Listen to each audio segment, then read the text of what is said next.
Right. Thank you. Thank you all for coming today and our hybrid seminar.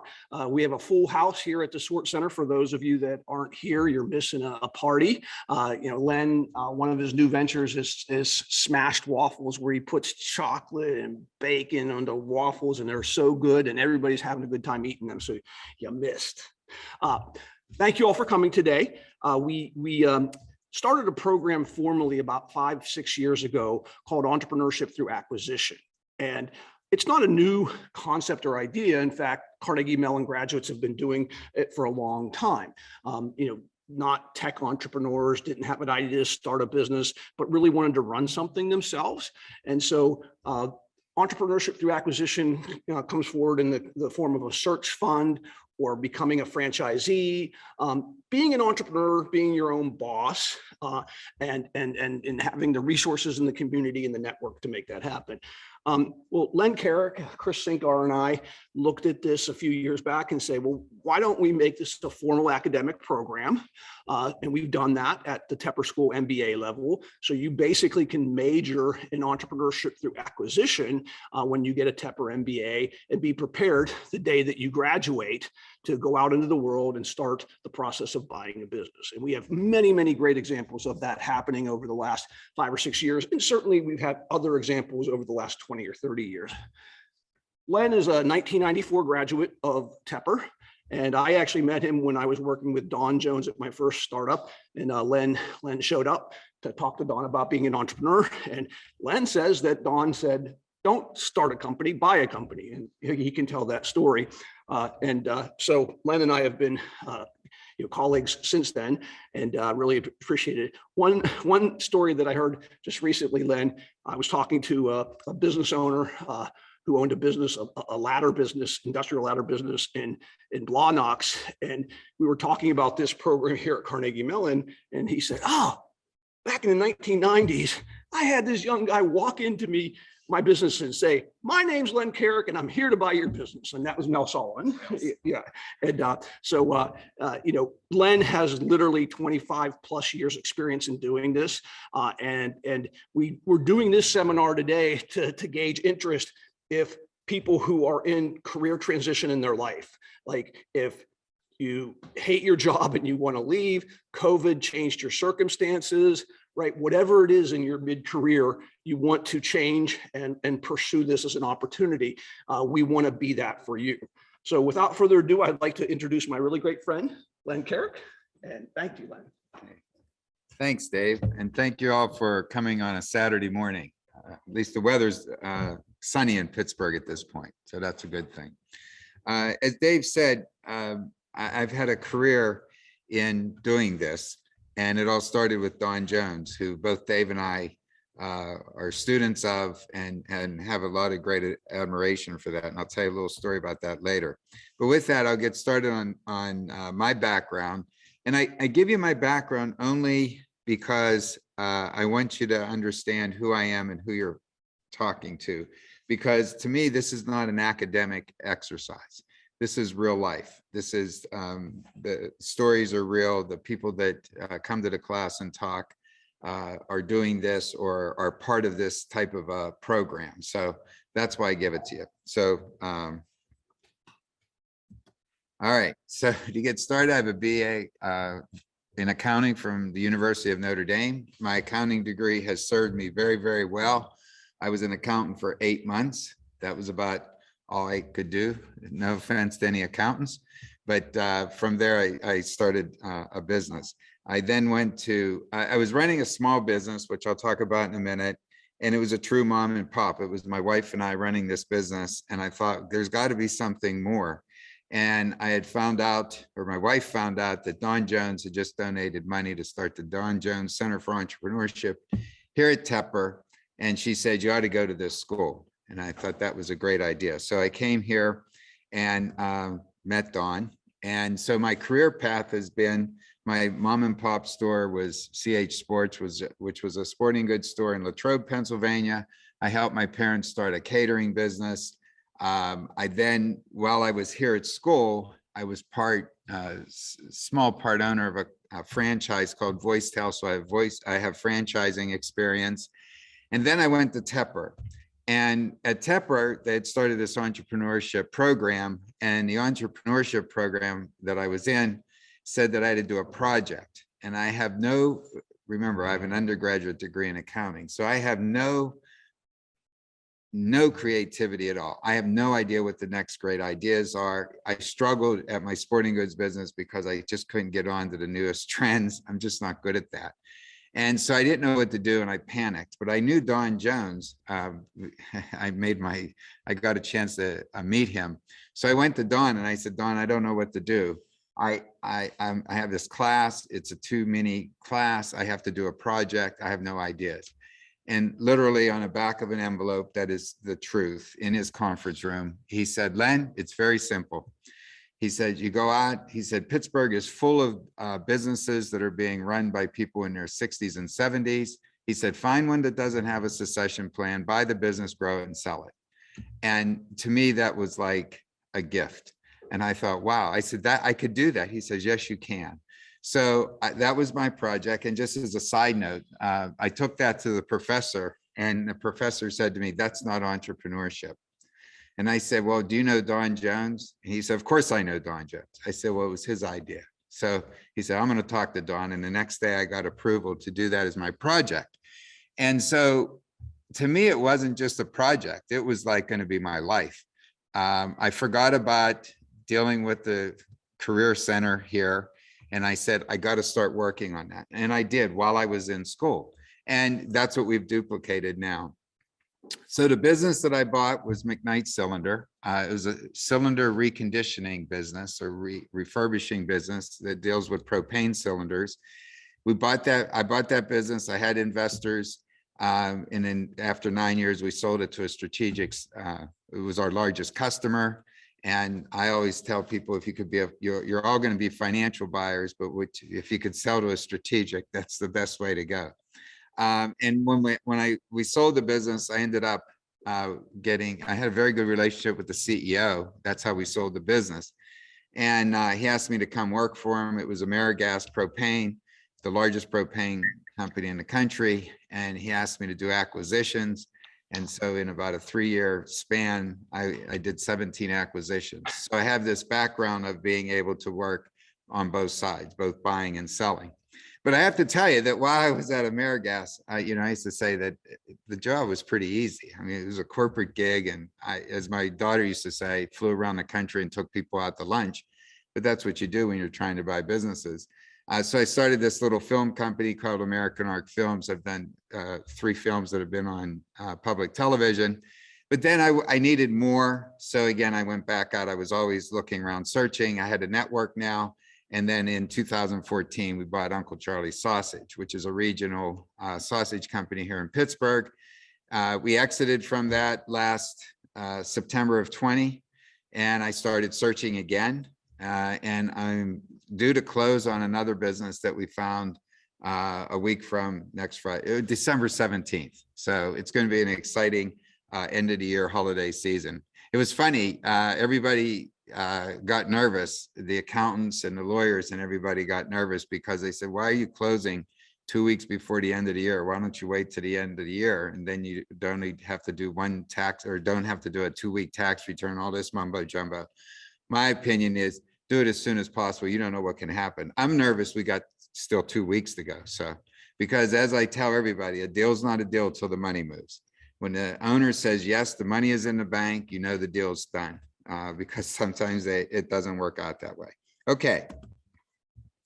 So why am I here? I have a passion for entrepreneurship. I love this stuff. I love the whole, I just love it. I can't say anything else. I love working. I get energized working with smart, motivated, potential entrepreneurs. That's why I teach. I absolutely love the whole idea. People ask me for help all the time. I'm there. I tell my students, and this is in my slides again, I'm yours for life.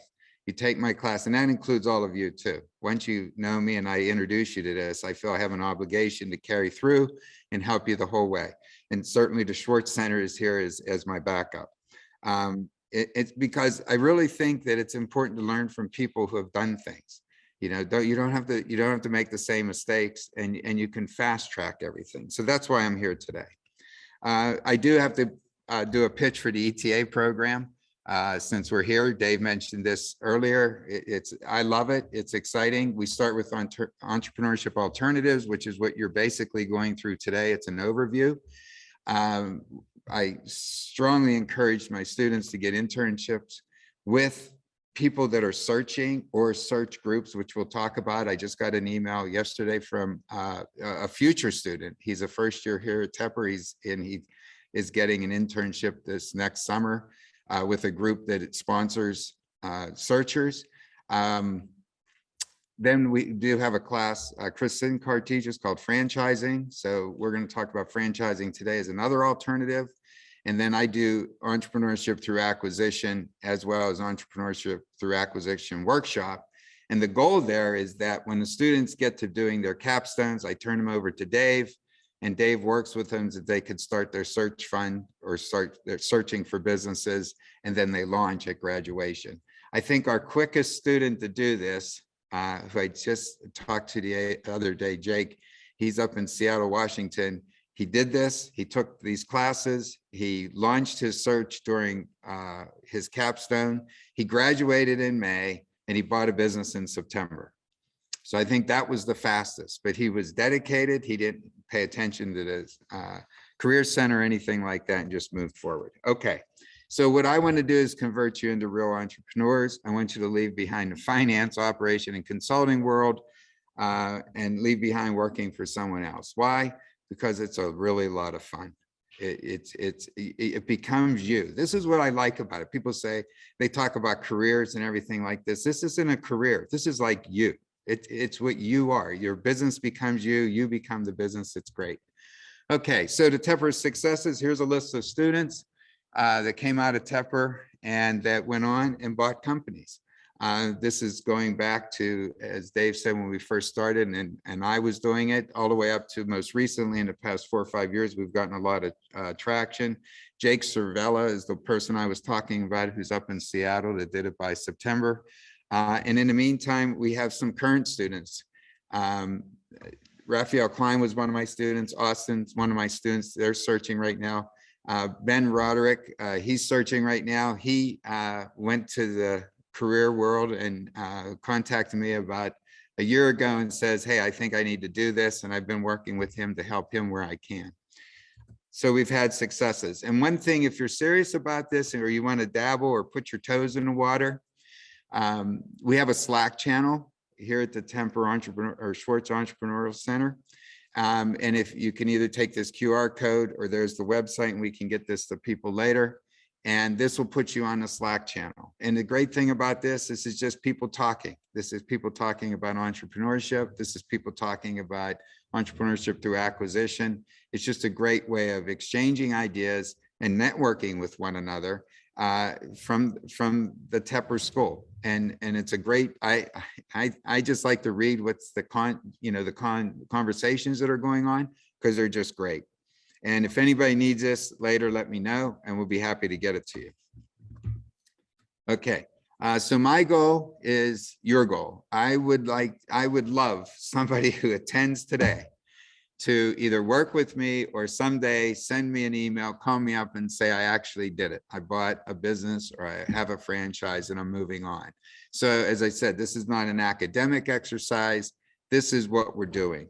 And our goal is that, as Dave mentioned, is I deal with a lot of alumni, and I tell my students who are going to, and I not in any disrespect, most of my students go become consultants and they become investment bankers and they do all that. And I say, that's okay.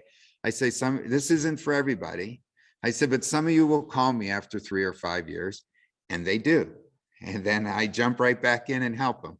So what we would like to do is, instead of just the one-on-one phone calls and things like that, is actually have a program that we can offer to alumni and to other people, the similar program that we teach here at Tepper. Okay, and as I said, I'm yours forever now that you've attended this. So what are your options? There's business acquisition and franchising. These are the alternatives to doing a startup.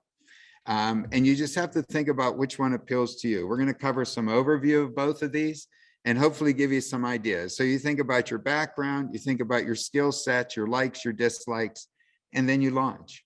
And just as a side note, people always say, well, I don't know anything about this business. Okay, here's my career. I was in sporting goods, wholesale and retail sporting goods. I was in telecommunications. I did propane recertification.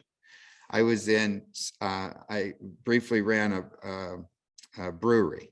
I was in the sausage business. Now I'm going into the distribution business. So businesses are business. I mean, as I say, the blocking and tackling. You got to go out. You got to believe in what you got. You got to make a good product or service. You go out and sell it, and that's it. Those are like the fundamentals. So you can learn an industry in 3 to 6 months. I didn't know anything about a lot of these industries. I get involved with the trade groups, and you learn, and you just go from there. Okay, here's one thing that's very, very important in all of this.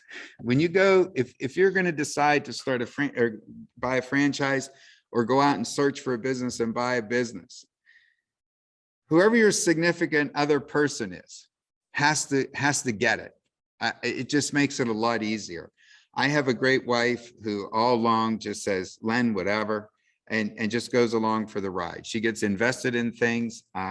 She now always gives me a new cell phone cover, whichever business we're dealing with. So I got my Smash Waffle cell phone cover. I mean, she's a very great supporter and never questions what I do. So it's good that that person goes along with you. Basically, when you're buying a business, it's a small private equity deal. There's a lot of similarities and there's a lot of differences. And it's simple, just like Don Jones told me. You go out, you raise some money, you identify some target companies, you narrow your search, you find a company that you want to buy, perform due diligence, negotiate a deal, and close. It's as simple as that. We'll get into a little bit of the details in a minute. So the fun thing about it is a combination of many skills. So you get to really operate, and not in some narrow place, but you get to operate through the whole business, which is a lot of fun. Okay, the thing that I like about acquisitions, as I said, I have no creativity, so I can't come up with the next great product. But in addition to that, you acquire cash flow. You hear those stories of businesses that start up, and they start up in the garage, and you eat peanut butter sandwiches, live in your parents' basement and all that. When I started this, I was maybe didn't want to do that. So this is great, because the day you buy a business, you got cash flow. You will have accounts receivable coming in. You have customers, you have an employee base. You hit the job running. And that's what's really fun about them. And right now, there are thousands of companies that are available. I read an article in Kippinger's about a year ago that said 30% of the business owners in the United States are over the age of 65. That's a big chunk. I can't remember how many millions of businesses there are, but 30% are over the age of 65. And as Don told me, I tell you, all you got to do is find one who doesn't have a succession plan. And the best thing about this is these business owners have never done this before. So you're going to help educate them, and you're really helping them take the next step a lot of times, helping them figure out how do they cash out. I mean, all of their net worth, all of their retirement money is tied up in their business, and they want to break away from that, and you're going to help them. So there's a benefit on both sides to this. And the thing is, as I mentioned, there's really businesses out there. There's franchises out there. My brother's in the franchise community. Just anything we talk about, there's a franchise, and we'll talk about why franchises are a nice way to go. So there's stuff for you out there. Okay, the search process is long. From start to finish, it could take 18 to 24 months. That's the standard that we'll talk about search funds later. That's like the standard that people talk about. Now, Jake, he did it in about 6 months. So it really depends. I mean, there's all different ways of attacking this. If you're committed, maybe you could do it faster. As I said, there are thousands of targets. The problem is there's only a few good ones. So you'll look at a lot of bad stuff, and you got to know how to quickly look at a bad thing and move on from it. So since I've been searching since September I started a little bit earlier because we were selling the business, but since over the past year, I've probably looked at seriously looked at with non-disclosure agreements and all that, probably somewhere between 12 and 15 deals. Okay, kept narrowing it down, and finally we're, you know, hopefully going to close on one in 2 weeks. So it's just a matter of being out there and looking at things all the time. And then you got to be able to be quick, because the good deals, if they're good, there's going to be probably other people, and there is, you know, a growing search community. So you got to be ready to move quickly on everything. And one side note on that, is every business perfect? Absolutely not. I get frustrated with students. I'll say, well, it doesn't have this, it doesn't have this. To me, those are opportunities. Those are big opportunities if certain things are missing. Okay, so the first big question that everybody asks me is, how do you source deals? How do you find these companies that are out there? How do you find people that are selling their businesses? Because remember, we're not talking about acquisitions of giant companies. We're talking about acquisitions of companies. I put it in 2 frame of reference. EBITDA, maybe $1 million to $2 or $3 million. Some people go as low as 500,000. That's okay. You just got to be careful. You don't want to buy a job. You want to buy something that you can grow and work on, not in. So let's call it $1 million to $3 million in EBITDA. That's kind of where you want to be. Sales range, that could be anywhere from 5-6 million to 10 to 12 million in revenue. And those are good targets for a couple of reasons. One, you could pull enough investors together to afford it. Second, you're below where the private equity people are. Private equity people that low. Some say people are getting into micro businesses. People I talk to, they're still a little skittish about that because they got to put big dollars to work. So they're looking for bigger acquisitions. So you go under the radar of them. But at the same time, these are businesses that you could do something with, that you could be an active part of.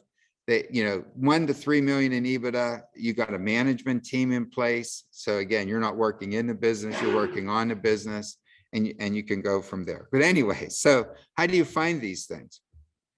As I said, the good news is there's thousands out there. Most of them are terrible. And what your job is to find a diamond in the rough. And here's, I tell you about the company that we're working on right now. Saw this business for the last time last November. And by the way, 2 things. If you have questions, certainly interrupt me. Those of you that are online, I got my good friend Alec. He's going to watch the chat. He'll wave at me and we'll do questions. Anybody here, if you have a question, just please interrupt me. You know, 3 hours of me talking, I can get monotone and you can all end up falling asleep. Although I do have smashed waffles over there to give you that sugar jive. But anyways, so your job is to find a diamond in the rough. This business that we just found, I met the owners last November. And when I left there, what came through to me loud and clear, these were 2 brother-in-laws. What came through to me loud and clear was this company was tired. There was nobody really at the controls for easily 5 or 6 years. They got a little bit of juice in them in the last year because they had an investment banker coaching them on how they were going to sell this business and what they needed to do. So that gave them a little bit of uplift. We were just at the business yesterday. I have a business partner. We were just there yesterday, and honest to goodness, there's so many opportunities there just because the business is tired. And this is no reflection on the owners. The business has been around for almost 100 years. It's the 3rd generation.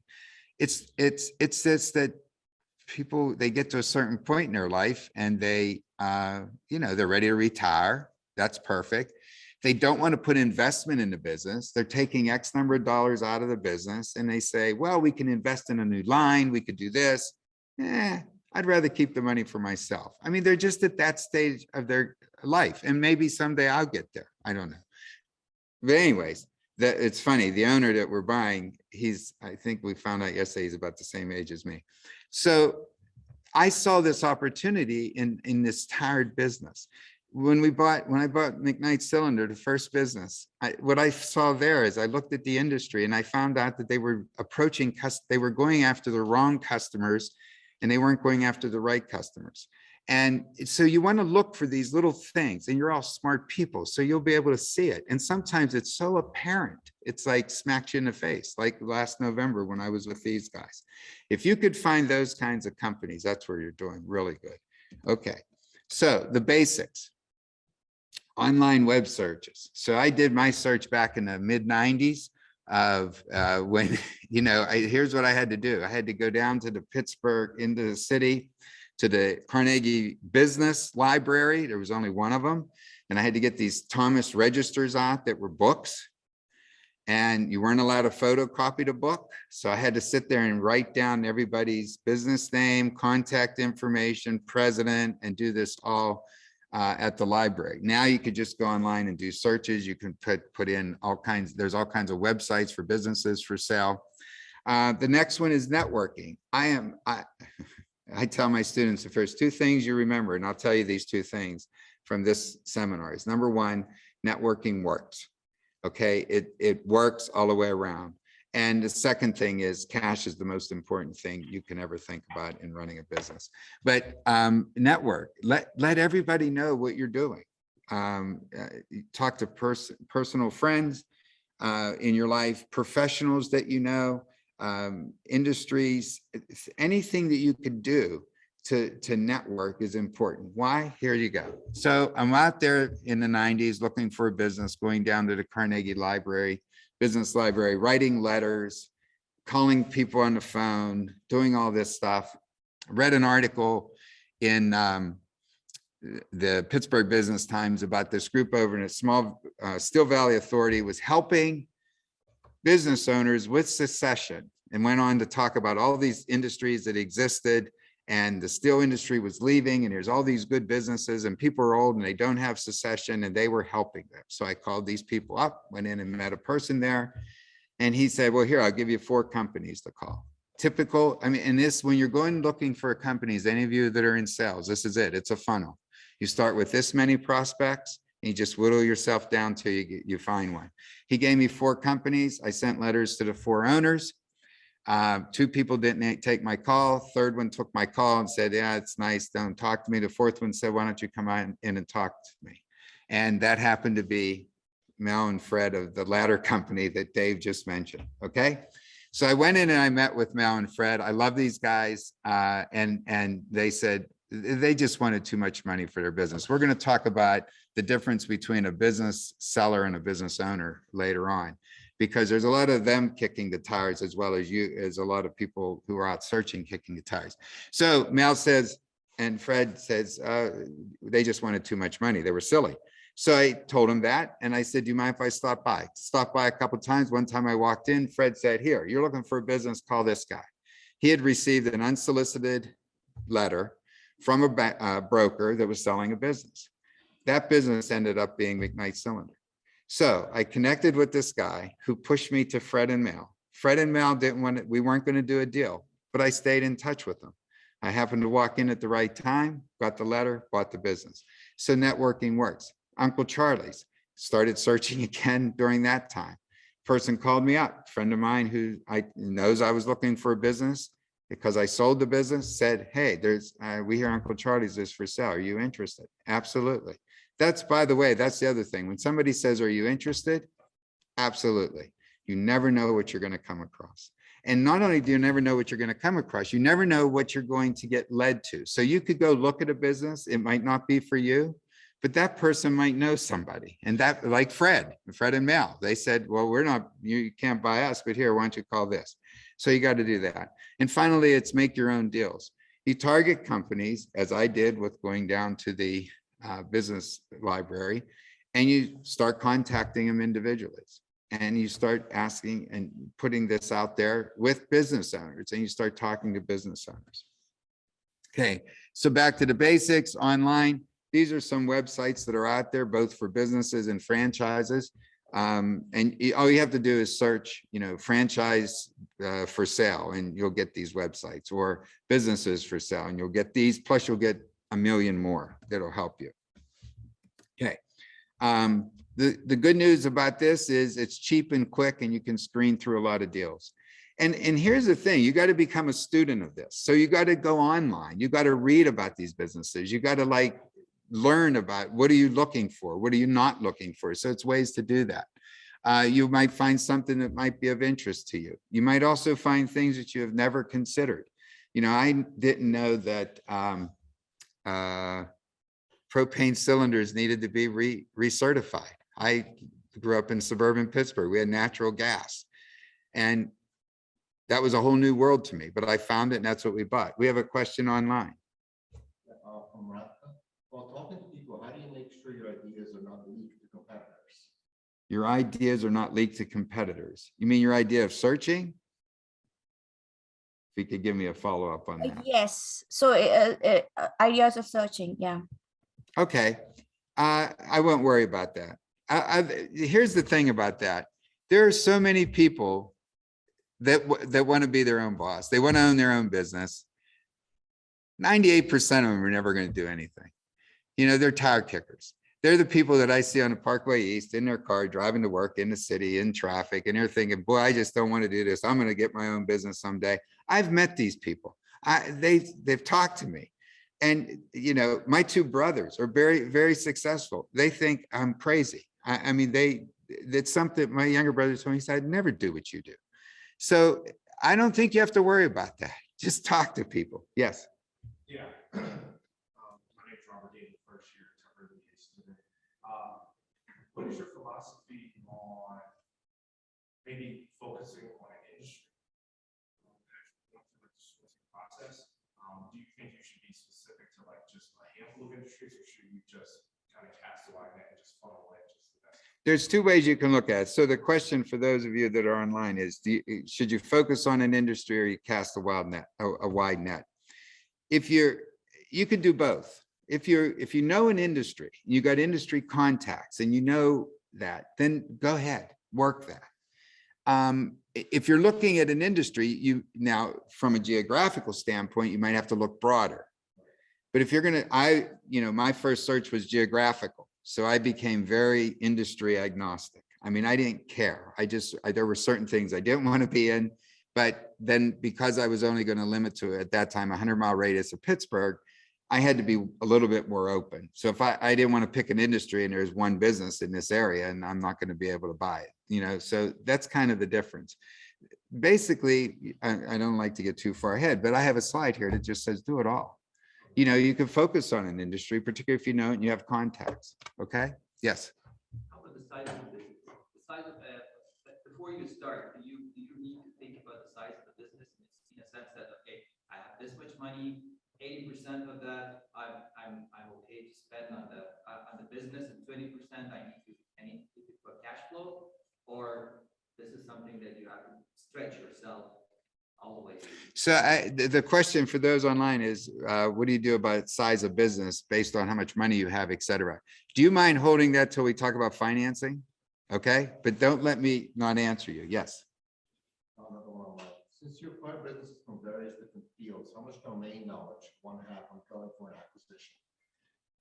I don't think you need much domain knowledge at all.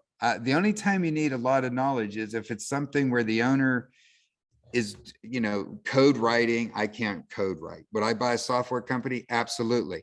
Keep in mind, you can always buy talent. I don't mean buy it. You can hire people for talent. You know, your goal is to run the business.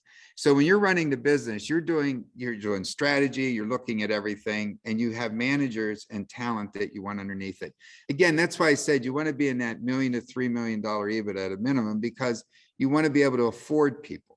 You know, you don't want to jump into a business and you're it. You know, I did that with my sporting goods store. It was me and my wife. You know, it's hard. Okay. So it's better to have a management team. So I don't think you need to know a lot about the industry. Most industries you can learn in a few months. Go to a couple trade meetings. Here's the other thing. I always, in due diligence, I end up making friends. So we bought Uncle Charlie's in January of 2014. And the first thing everybody thought, the word I heard from customers are, oh, they're going to change. There's a premium sausage. They're going to change the recipe and they're going to raise our price. So now I'm very sensitive to that. Our biggest cost was pork, because we made pork sausage. Okay. The price that we were paying went from $1.16 to $2 in 6 weeks. That was crazy. There was an epidemic going through the hog farms. Piglets were dying. It was a mess. I didn't know what I was going to do. I'm thinking I can't raise prices. Everybody say, see, they bought this company and they raised prices. So I called this person who was in the industry, been in the industry for 35 years. He was one of our suppliers. And I said, What do I do, Jim? First thing he did when he answered the phone, he said, well, you picked a hell of a time to buy a sausage business. I said, well, that's why I'm calling you. He talked me off the ledge. He's like, Len, this is cyclical. Here's what's going to happen. The farmers will make money this year, raise your price. The retailers won't care. Next year, you're going to make a lot of money. It all evens itself out. He was 100% correct. So I believe in when you're looking at these industries, as Fred Rogers, from Pittsburgh said, look for the helpers, find those people that are in the industry, have an advisory board of people that are in that particular industry, or make friends with those people and just call them up when you need them. This settled me down and we got through it, and he was 100% right. Okay. Yes. One person on mine. When acquiring a business without a succession plan, do you look at how the business is doing? Should one aim at the businesses that are thriving, or ones which have gaps, which you feel you can fix the gap as you buy? All of the above. So the question was, when you're looking at businesses, do you look at a healthy business that's making a lot of money, or do you buy one that's got some problems that you can go in and fix? I say it's all of the above. And, it depends on what your appetite is. First of all, you want to look for those diamonds in the rough. So something that's got cash flow, that's breaking even, but you see a lot of upside. When we bought the cylinder business, company was about break even, but I saw this huge upside in it. And so we bought it. So I would say whatever your comfort level is on that, but, and some people, I got friends that, they look at companies that are to distress or in bankruptcy or something like that. And they look to bring those out. So it's really what your appetite is for it. Yes. Going back a few slides, can you expand a little bit about what is private equities for roughly, and why that is? Well, the reason, what I understand is when you start getting above 5 million and closer to 10 million, now you're starting to bump into private equity. The reason they're there is because they have a lot of money to put to work. And right now it's very competitive. So they'll raise a fund, they'll have $200 million, and they'll tell their investors that we're going to spend $200 million over 5 years. Okay. So $200 million over 5 years, that's $40 million they have to put to work every year to be there. And if they're not putting $40 million, they have to go to their investors and explain why. So one of the things they end up doing sometimes is dumb deals, but they would, and this takes time to find businesses, and you lose, they'll do a lot with brokers and investment bankers that put it out to auction. So now they're competing with other people. So they like to write big checks. They don't like to write little checks. So that's the reason. Any other questions? Okay. Thank you very much for the questions.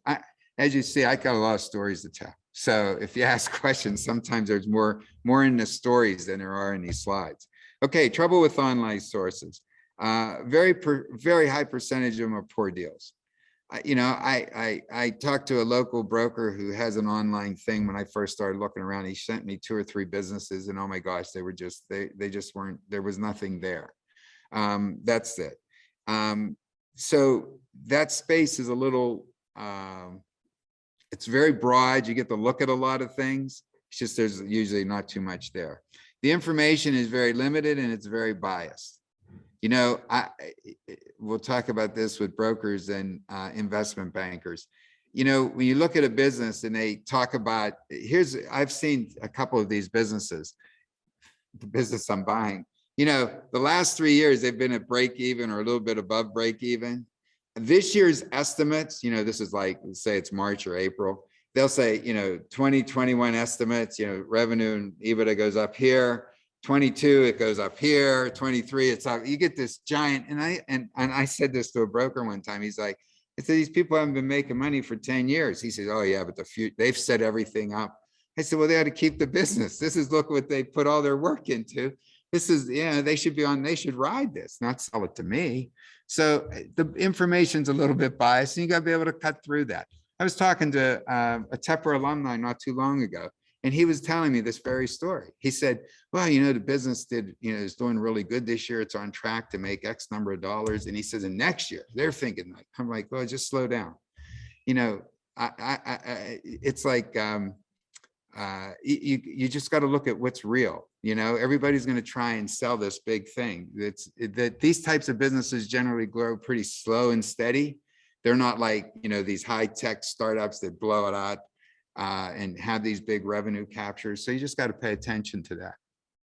A lot of times the deal information is very old. Did you have a question? How do you decide that how much time, let's say the business is having just a flat one, and then let's say you are deciding to buy that business, right? How do you decide how much time is going to take for you to track on that particular business to a better trajectory?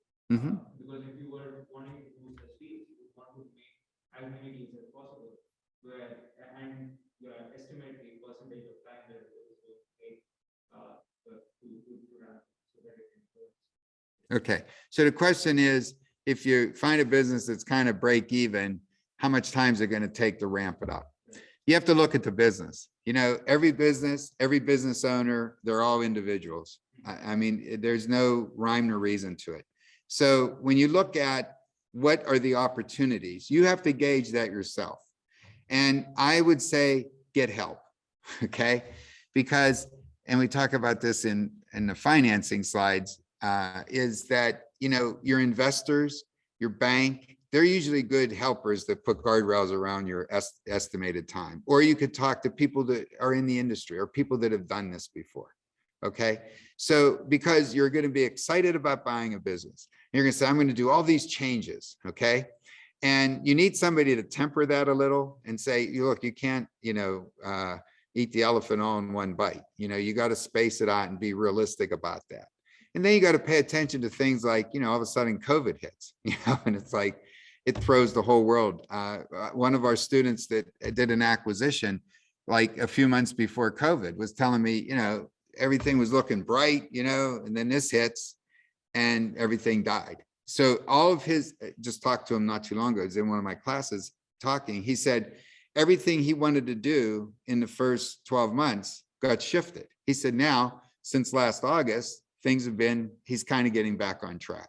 Okay, so you just got to think it through and look at realistically what it's going to take. Okay, and remember, it's not going to all happen at the same time. Okay, any other questions? Yes, from the. From a seller point of view, what are the main factors to consider when finalizing a deal? You may cover that. So from the seller's point of view? Yes. From the seller's point of view, what's the main factors in selling their business? Money. They always, here's what seller, when I was doing acquisitions for AmeriGas, this is what I always heard. Hey, I want to tell you, it's not about the money. It's about my people. It's about my customers. I live in this town. That's what it's about. In the end, it's all about the money.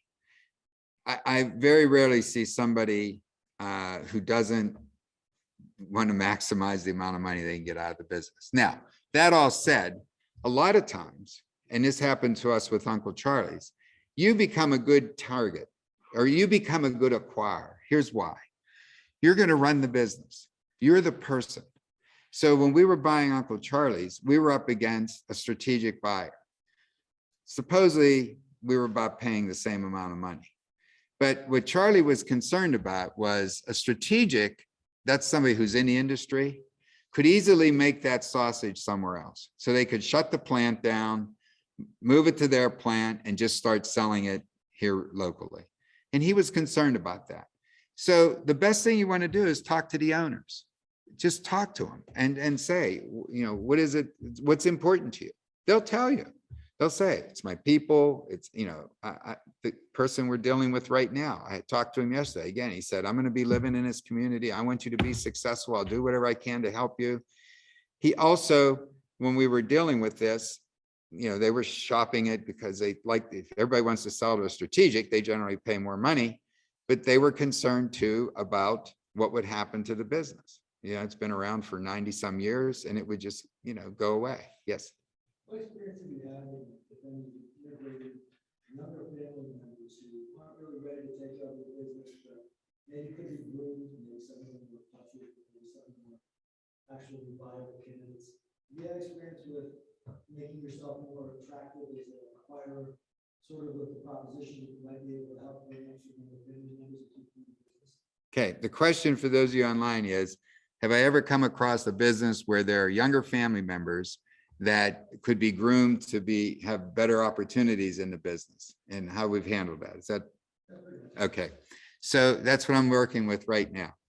And you know, the first thing about kids is you always worry that's the succession plan. The other side of that, and I got stories where I've lost deals because of kids showing up late, because one deal real quick, when I was back searching originally, I found this company, and me and the owner is getting along. First question, how many kids do you have? He has 4, one's an attorney.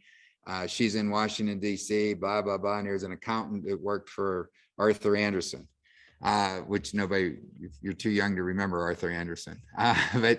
And so we're, working on a deal, and when all of a sudden he's not talking to me anymore. And I got a hold of him. What's up? He said, well, you remember my son that's the accountant I told you wasn't interested? Well, I was asking him for help. He didn't realize how much money we made at this business. He's going to come back and take it over.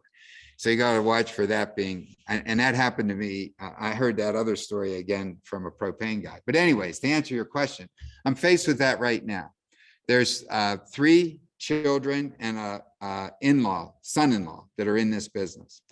And we're walking in as, the 2 dads are leaving, and how are we going to handle that? And the assessment I have on the kids is that one's pretty strong, one's next 2 are pretty okay, and one's really bad.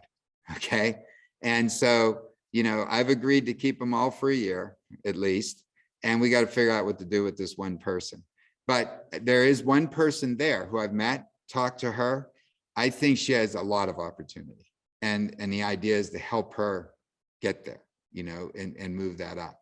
So kids become an interesting part of it. I've never had to direct. One quick story, when I was doing an acquisition, this woman was selling her business, and I was working for AmeriGas during the acquisition. And she called me one Sunday afternoon and said, Len, my son hates me. He's not talking to me. He hasn't spoken to me since Thursday. I said, you told him you're selling? She said, yeah. He thought I was going to give him the business. So I had to listen to her explain to me that all of her retirement is in this business, and he can't afford to buy the business.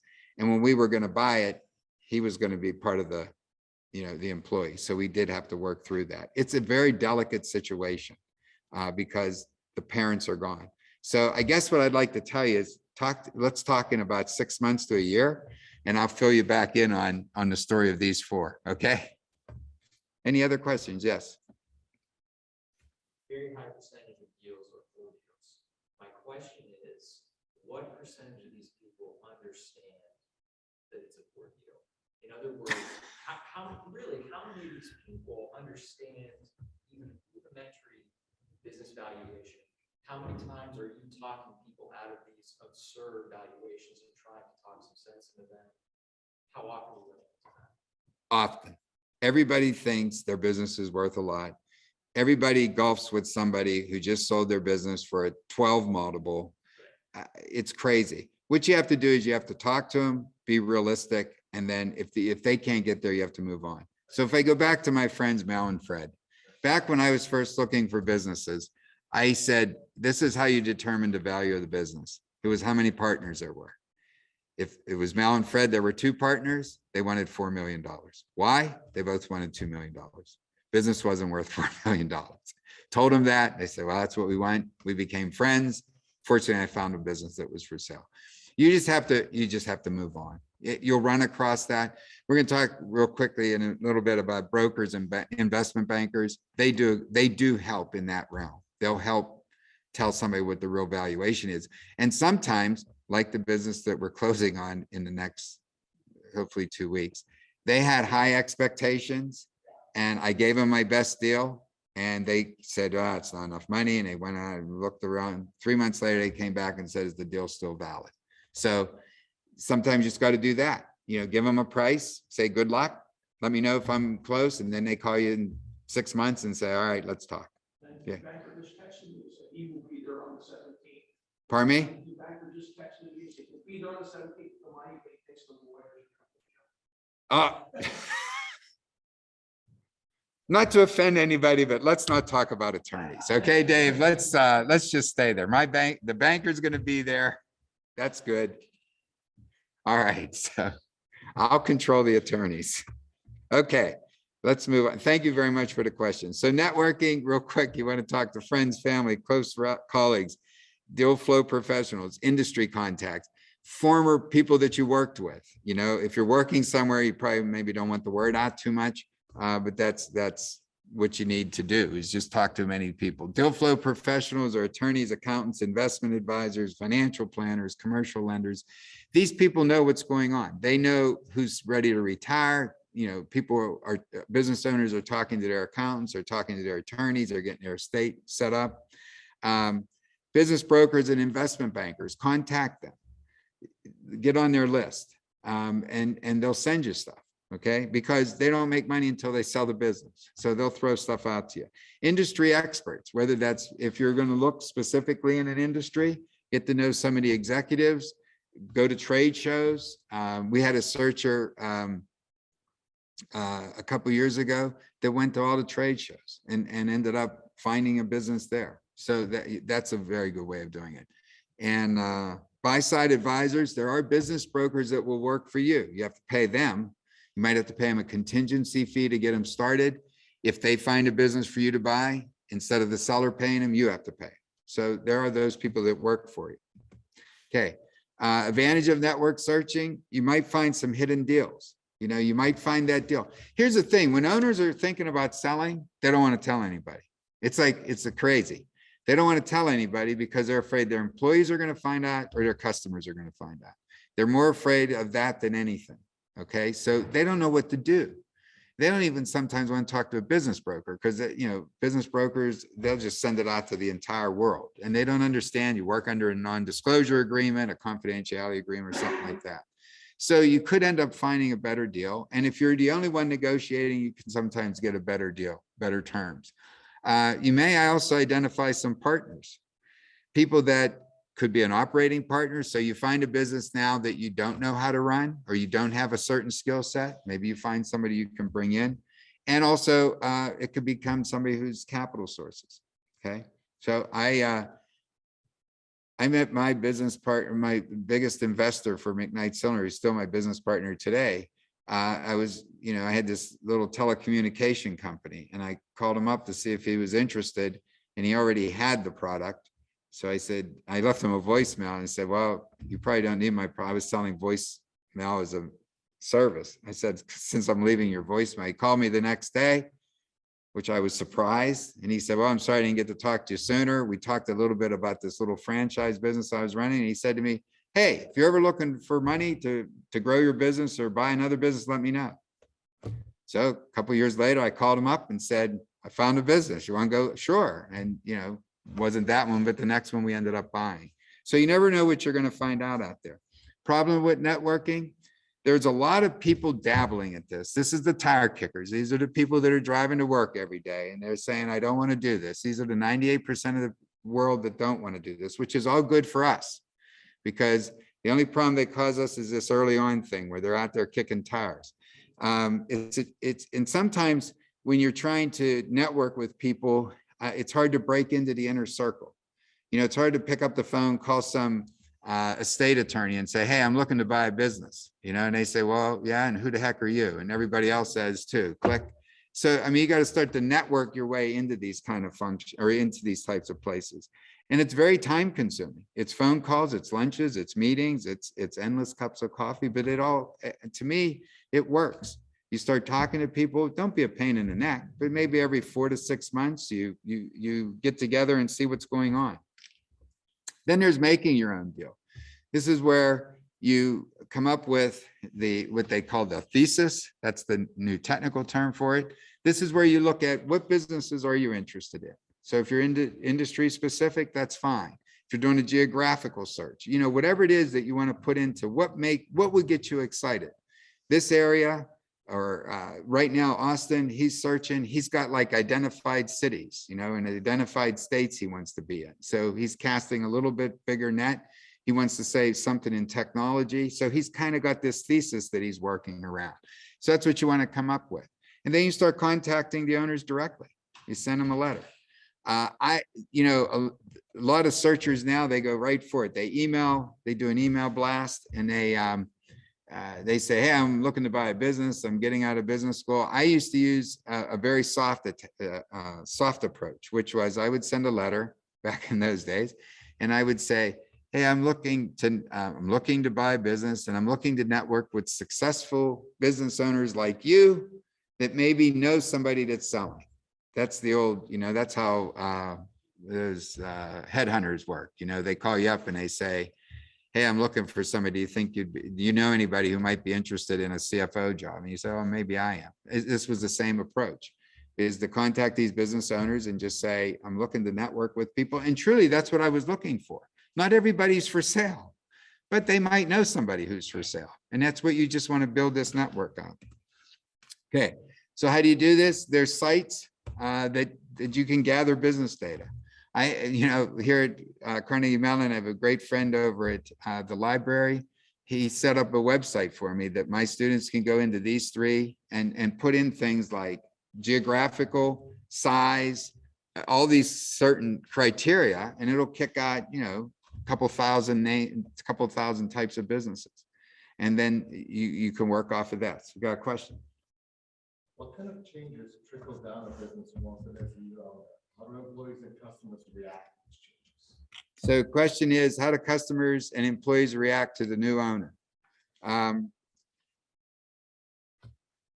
Depending on, well, first, employees are the biggest concern. Employees tend to think everything bad. You're a new owner, you're going to fire them, or you're going to cut their pay. You're going to make them work 80 hours a week. You're a miserable person. They've seen all the movies. They've read all the stories about how mean, particularly MBA people are. They watched the movie Wall Street, and you guys probably don't even know Wall Street. I hate when I date myself. But anyways, so employees are the ones you have to be most concerned about. And you need the owner's cooperation in bridging that. And they're 100% worried about their job. And what you got to do is you got to go in the first day and you got to explain to them that when you're buying a business, this is my speech in 2 weeks. When you buy a business, what you're really buying are customers and employees. Because I can go out and start a distribution business. I can rent a warehouse. I can buy some trucks. I can get some vendors, and I can go out and sell that stuff. Now it's a startup, and I got that long road ahead of me. But when you buy a business, you're buying the people that know how to do it, the sales team that's already in place. You're buying the accounting department that knows how to account for everything. You're buying that system, the warehouse people, the packaging people, and you're buying a customer list. So those are the two most important things you're paying for. The assets don't matter, okay? So that's what you got to get across to the employees. Most employees, if you can settle them down and show them that you're not one of these mean people that's going to move the business. My speech to them next week is going to be about, this group could have sold, I'm just a person from Pittsburgh, I'm just like their owner. I'm not this giant company that's coming in that might close things and all that. This is the only facility. It's the facility we want. So I got to get across to them that this is what we're going to do. The second thing you got to do is you got to work in the business. You can't be afraid to, I've worked the sausage line. I've worked the cylinder line. I get in before everybody gets there, leave when everybody leaves, after everybody leaves. You just got to show them that you're committed. Listen to them and don't change anything for a while. That's the biggest mistake. I've seen people go in, usually larger companies, they come in and they got all kind of new things and they start whacking things and changing things, and it upsets everybody. Here's the thing. People don't like change. I have a friend, Ned Collins. He teaches alternatives here too. Ned says, people don't like change. You're change. Therefore, they don't like you. That's what you walk into. And you got to earn their respect, and you got to earn that ability for them to like you. And that's a very, very important thing, because you don't want the people to leave. And, what ends up happening is good people can leave easy. Bad people stay behind. So you don't want to lose the good people. So that's the ones you want to concentrate. Customers are generally indifferent. I mean, they might have a relationship with the owner. They probably love the owner.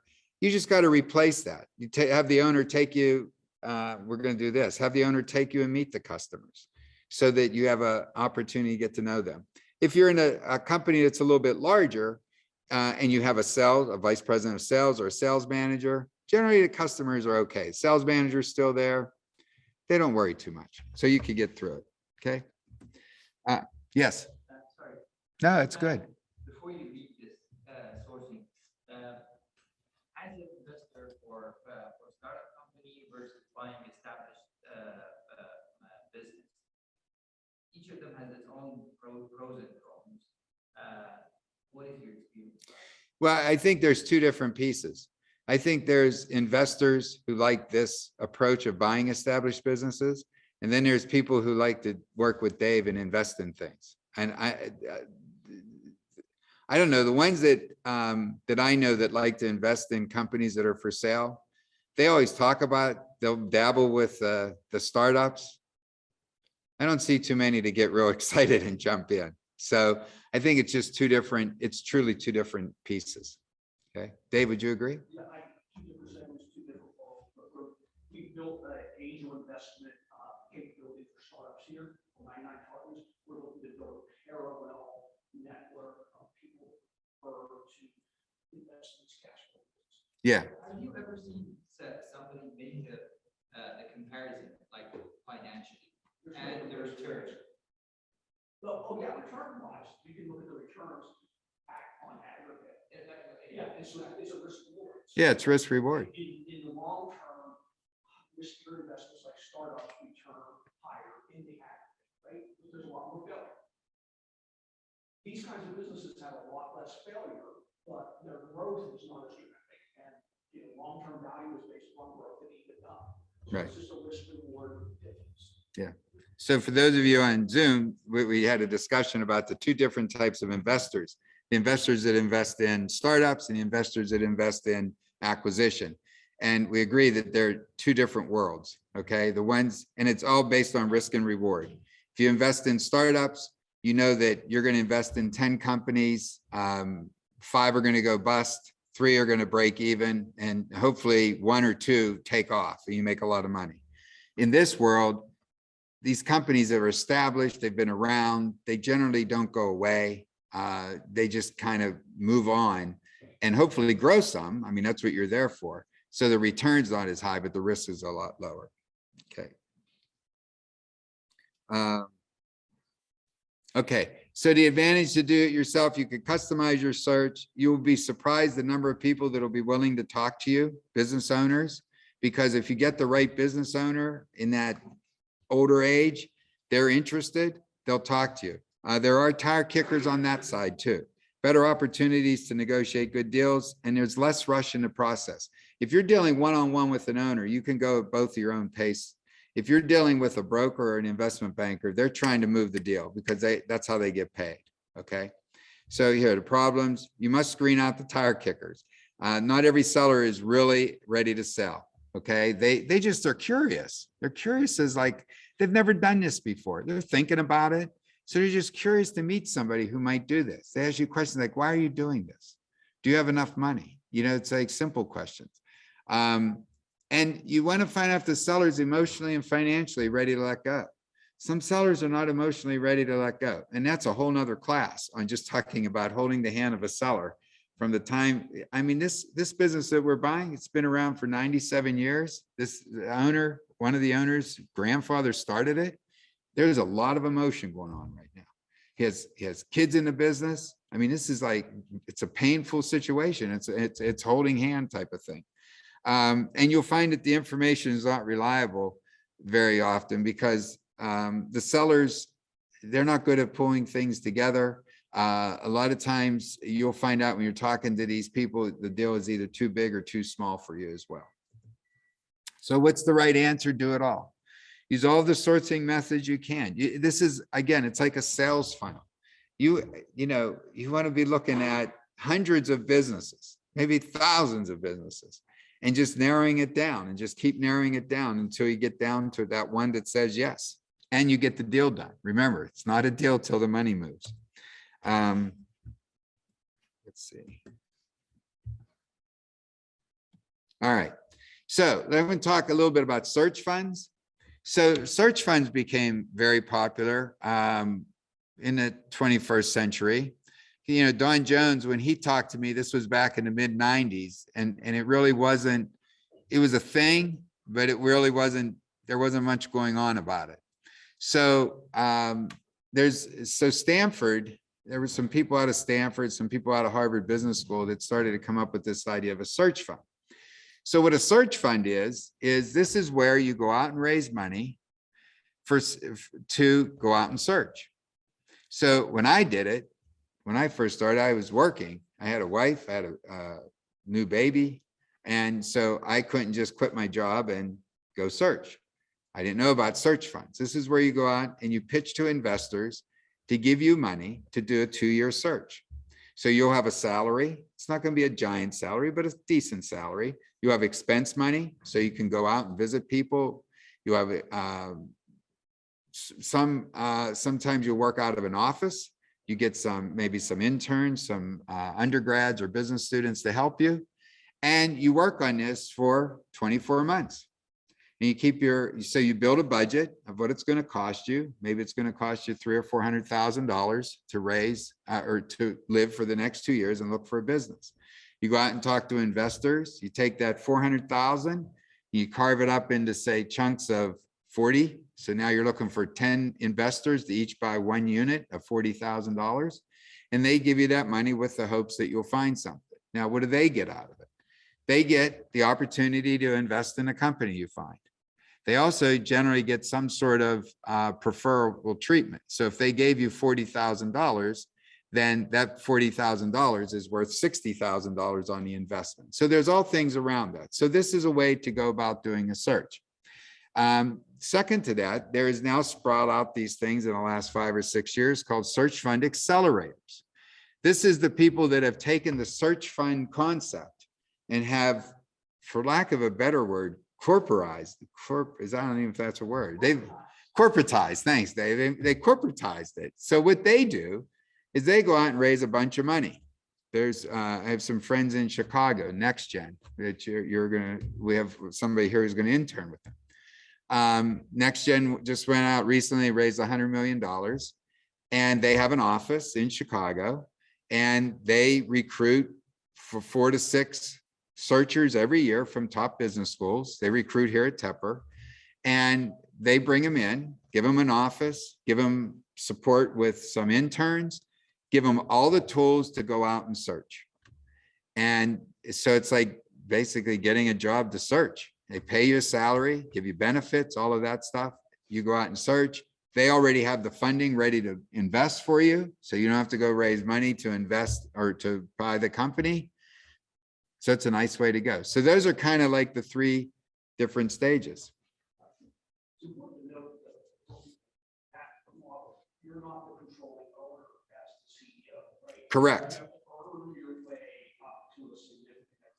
Yes, thanks, Dave. So what Dave said is in that search fund accelerator, you're not a majority owner.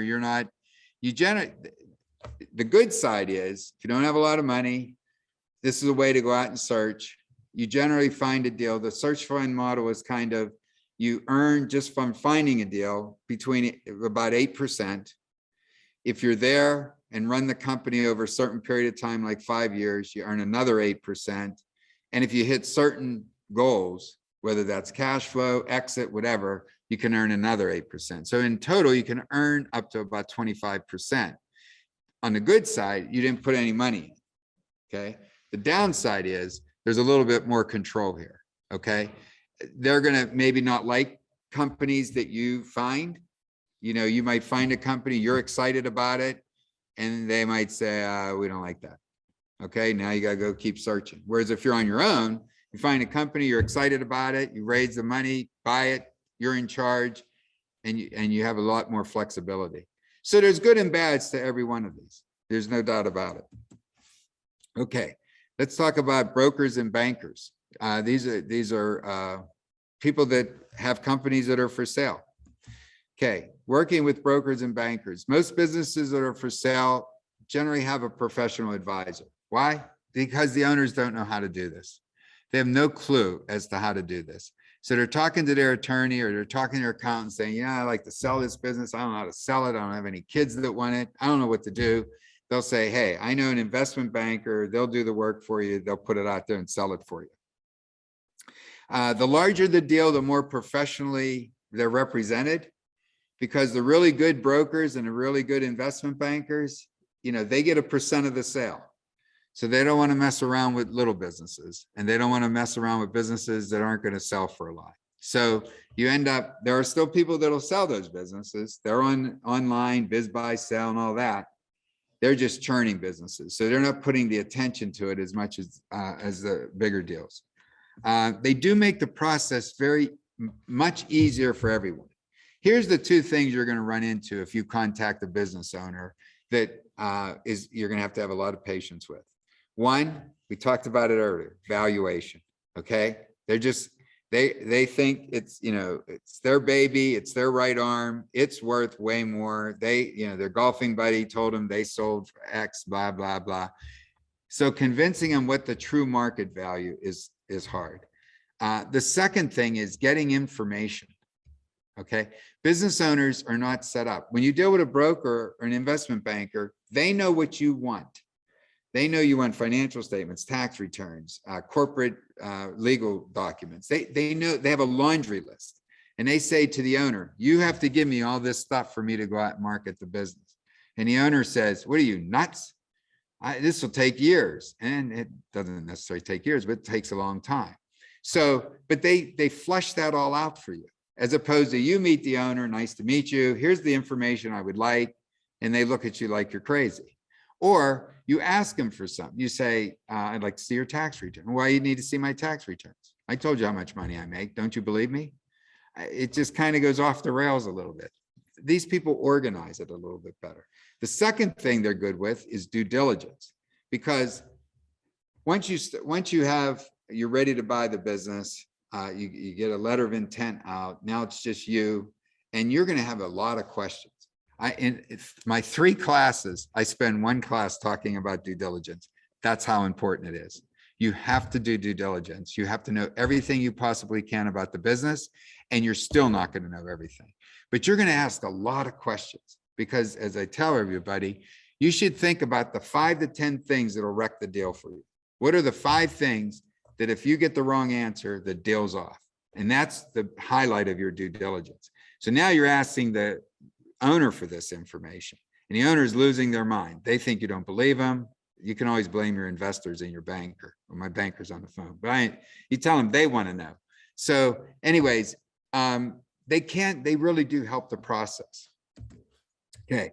Both offer to help the company. Both are paid. Basically, they make money selling the business. They'll get a contingency fee maybe, but really they don't make any money until the business sells. A lot of money. Okay. Business brokers, they're usually, there's small business brokers that'll be a 1 person. Some of them belong to a franchise of business owners. So if you want to go out and sell businesses, you can find a franchise that'll help you do that. They generally represent smaller companies. They're often working with individual people like you, as opposed to private equity firms. They tend to be geographically focused. So there'll be a business broker in Pittsburgh selling Pittsburgh businesses. So if you want to do a geographic search, they're generally good. They provide basic information. They're not as, just say they're not as polished as investment bankers. Investment bankers generally can do a lot more to help the deal move along. They're they're in a firm. They generally work with bigger size companies, because again, they got to pay for the firm and they got to do all that. But they're going to question you about your ability to do the deal. So they're not going to give you information unless they know you're funded, or that you can be funded. A lot of times they're industry specific. So if you are looking for a specific industry, there's generally investment bankers that are in that industry selling businesses. They do a very good job on the deal package, and they're very quick at getting you information. They know that they got to provide you information. Like I said, it's a little bit higher sophistication in the whole thing. Okay, advantage to both. The information flow will be faster. They provide a valuable buffer between you and the owner, and they keep the deal together. I mean, they keep working to get the deal together because, again, they get paid on the sale. Problems, their fees typically mean the purchase price might be a little bit higher because the owner's always thinking, I got to pay this investment bank, or I got to pay this broker. What are the fees? I've heard as low as 2%. The standard is, they call it a Lehman approach, which is 5% on the first million, 4% on the second million, 3% on the third million, 2% on all the rest of the millions. I ran into a investment banker recently. I said, oh, you do Lehman? She said, no, we do 2 times Lehman. That means 10% on the first million. I thought, wow, okay, good luck. The bad ones could slow you down in the deal. And their involvement means it's out there. Okay. When we were looking to sell Uncle Charlie's, by the way, I sold Uncle Charlie's on my own, but when we were looking at it, my board said, go out and talk to investment bankers. So I talked to investment bankers. What's your approach? Well, we have a data bank of 10,000 people that we send your business to. Thinking, holy cow.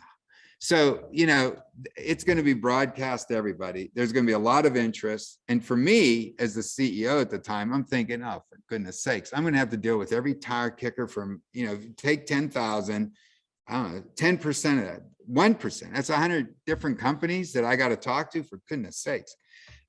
So it's going to be auction style. Now, for you as a buyer, what that means, you're going to have competition. Okay. You're going to have somebody who's out there that you're competing against. And they're going to move the deal fast, which could be a good thing. Okay. Any questions on that since I went through? Okay. This is the perfect time to take a 5-minute break because we're going to talk about the second big question next, financing and acquisition. Okay. So let's take a 5-minute. Okay. So the second big question I always get is, okay, you can search for a business, but how do you finance an acquisition? You know? So there's financing golden rules. The good news about financing is it's a real check on your opportunity. It gives you an opportunity to go out, talk to investors, talk to banks, and they'll be able to look at things and help you figure out whether this is a good deal or not. Okay, so you can use those people as helpers in keeping you focused on finding the right opportunity. Okay, they'll point out things to you that maybe you don't see. And that's good because, again, think about this. I've been there. You're looking at a lot of companies. You're talking to a lot of people. And finally, you meet somebody who says, well, let's talk more. So now you're really excited. Okay. You are so charged up. And I've talked to searchers. Think about this. If, you know, a search takes anywhere from 6 to 24 months, or really it's 18 to 24 months. So let's think about month number 21 or 22. You've been doing this for almost 2 years. And now you have somebody. Somebody says, yes, let's keep talking. Here's my financial information. What else do you want to know? I like you. You like me. We're going to make this happen. And you start to get a little bit of tunnel vision. Okay. So this kind of helps you, you know, sort of poke holes at what you're looking at. They'll ask questions that you might have the answers for, and that's good. They might ask questions that you don't have the answer for. That's good. That's even better because it's something you didn't think about.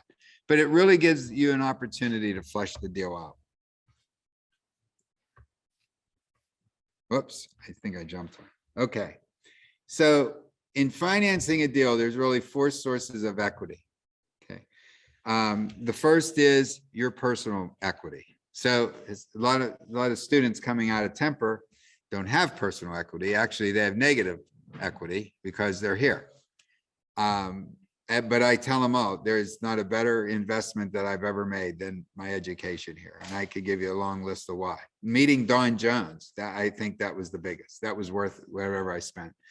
But so you want to look at how much money do you have? Might not have a lot. That doesn't stop you. You can go to friends and family. And I got a slide on those. wealthy individuals, people that are looking to invest. They're looking to diversify their investments. They got money in stocks, bonds, but they like this thing. Professional investors, whether that be search fund investors. The search fund investor community is getting larger and larger. The nice thing about the search fund community, these are the people that finance searches, okay? They not only finance searches, they like when searchers find a business, they may invest in it, okay? So I have in my classes a couple of groups that come in. I have one coming this Monday that they'll fund a search, or if a searcher calls them up and says, I got a deal, are you interested? Yes, they're interested. So there are a lot of, and the nice thing about search fund investors is they get it. They get this whole idea that you don't have a lot of money, you found a business, they understand it, they understand about giving you equity or you earning equity, so it makes it a little bit smoother. The other group is family offices. These are generally families that have probably sold a business and made a lot of money, and now again, they're diversifying their investments. A couple family offices, I know they have people inside the family office. This is what they do, is look for small companies to invest in. And then there are funds that will invest as well. People that have gone out and raised a lot of money and looking to put it to work. So your equity, it's a chance for you to own more equity. There's important, you know, if you put money in, regardless of what it is, whatever you have, even if you only have a $5,000, that goes very far with your partners, okay? Because you're basically betting on yourself. I met a group one time, two students from Tepper after I had my first business, because at that time, anybody who was interested in this got sent to me before we put the class together, me and a couple other people. And they said, well, we're not putting any money. I said, do you have any money? They said, well, we have some money. I said, well, what kind of message are you sending to your investors if you're not putting any money in? You know, maybe put a little bit of money in. Okay. The amount is relative to your resources. But it just, again, to me, it sends an important message to your investors that they're betting on you, you're betting on yourself, and you should bet on yourself. Friends and family, they'll invest because it's you. Okay. And you, not the deal. So you could say, hey, I found this great deal. They, you know, you go talk to your grandmother and she says, oh, that's nice. So I never heard of cylinder refurbishing, but if you think it's a good idea, I'm all in. Okay. But I have to say, you know, investors too, just as a side note, well, let me get to investors and then I'll tell you. So they're going to invest in you, typically smaller amounts. I've seen, you know, parents, siblings, etc., generally in the 10 to 25,000. That's the average. But you have to make sure it survives the Thanksgiving dinner test. You got to be very, very careful with friends and family. Okay. First of all, you should always be very careful about other people's money. You got to treat it better than your own. But you got to watch, you know, you could end up with too many owners if you got friends and family, owners that don't understand that they're just investors and might have a lot of opinions for you. I had a friend of mine who brother invested in the business, and it was a retail business, and the brother used to bring friends in and give them stuff, you know, and say, because they were in it, they were one of the owners, their friends didn't have to pay. So you just got to be careful, and you just don't want that Thanksgiving dinner to be uncomfortable. Wealthy individuals, these are generally successful business owners. Successful business owners love this, by the way. They love it because they've done it. Okay. They love it because they know that there's an opportunity there. They know that small businesses can make a lot of money. So people that are either current successful business owners, former successful business owners, they're a group to tap. Okay. Retired executives, again, this is, you know, a couple of years ago, I used to say that because that right now there just seems to be a lot of money around. You know, everybody wants to be investing.